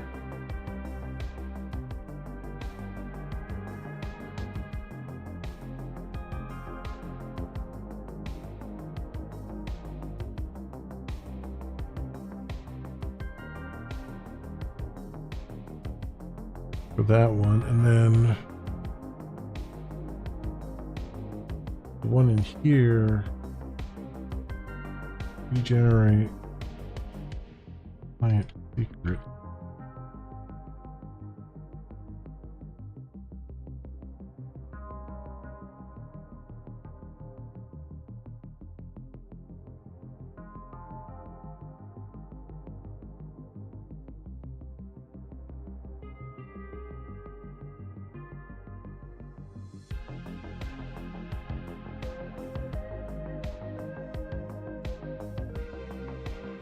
That'll be this one here.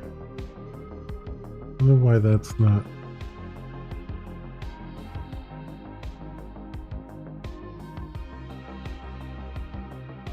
linked up anywhere.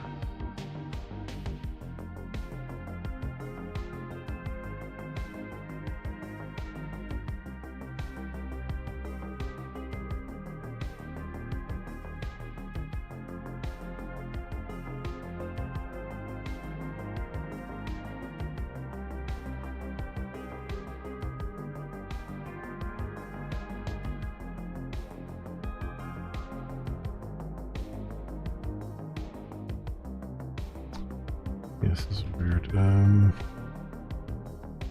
Email on click.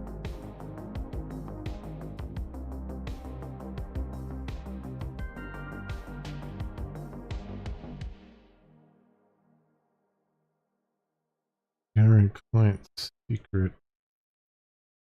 And this one.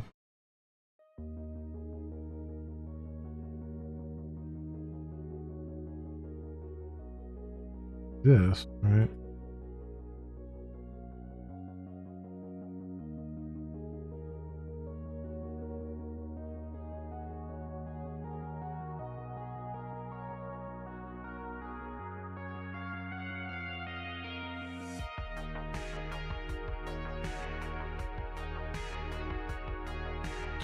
think. Oh, there's a lot of different buttons right now. Buttons, knobs, and switches. For this particular one. Oh boy.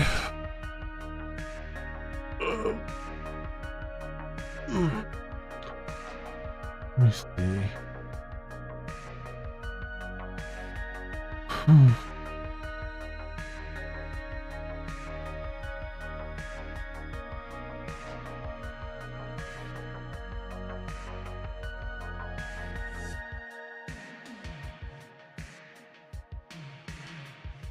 I don't know. My brain is not really working today. I have so much here that I want to get done too, and my brain is not working right now. And I cannot get it to work. This kind of sucks. I really want to get some progress done here, and I can't. Like I'm pretty sure most of this is going to work okay. It's just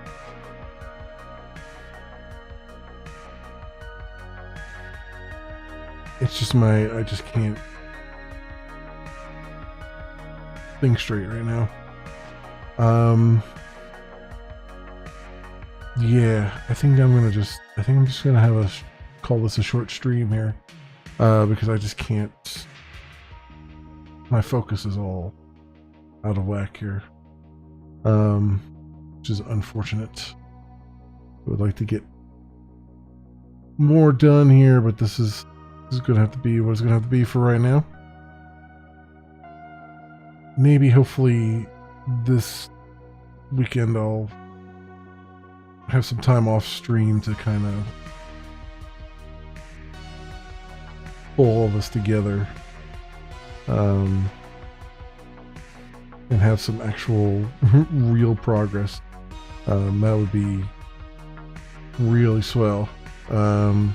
But right now it's just what's bothering me too here is like obviously this is all copy paste, but it's like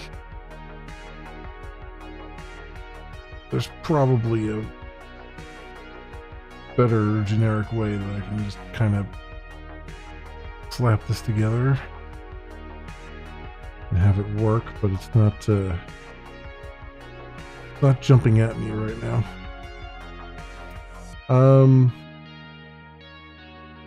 Yeah, so I think I'm just gonna stop there for now. And we'll just have to come back to it. Hopefully I'll have some time after this this weekend to just kind of really mull over this. But I'd like to just get this knocked out. This Find Seeker thing knocked out, have it working, and knock out the user side of things, and just have it just working. I mean, we're almost there. It's taking forever and a day.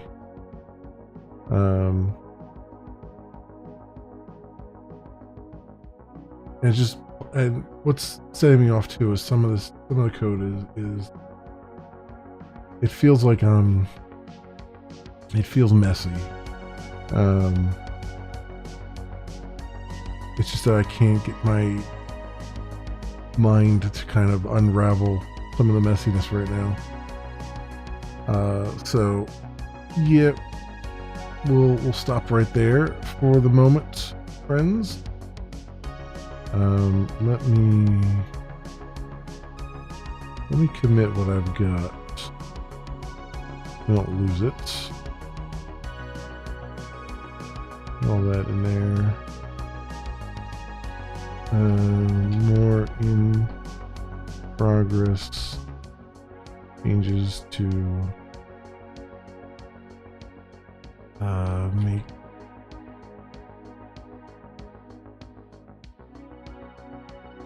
go off for third already at work.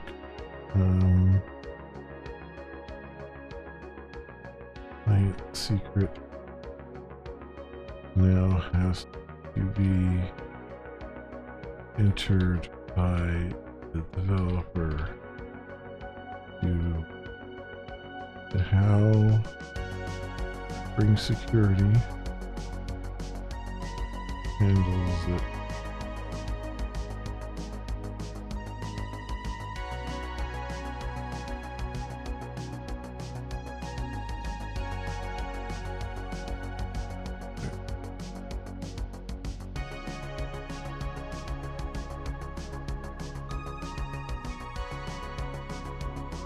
There we go. That out there. So it's not just sitting on this machine, and yeah, gonna stop right there, my friends. Stop that. So yeah, thank you so much, everyone, for watching. I hope everyone has an excellent morning, afternoon, or evening, depending on what it is for you. I hope to see you back here again in the future for some more stuff, whatever happens to suit your fancy. Until then, see you, bye.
Moopsie.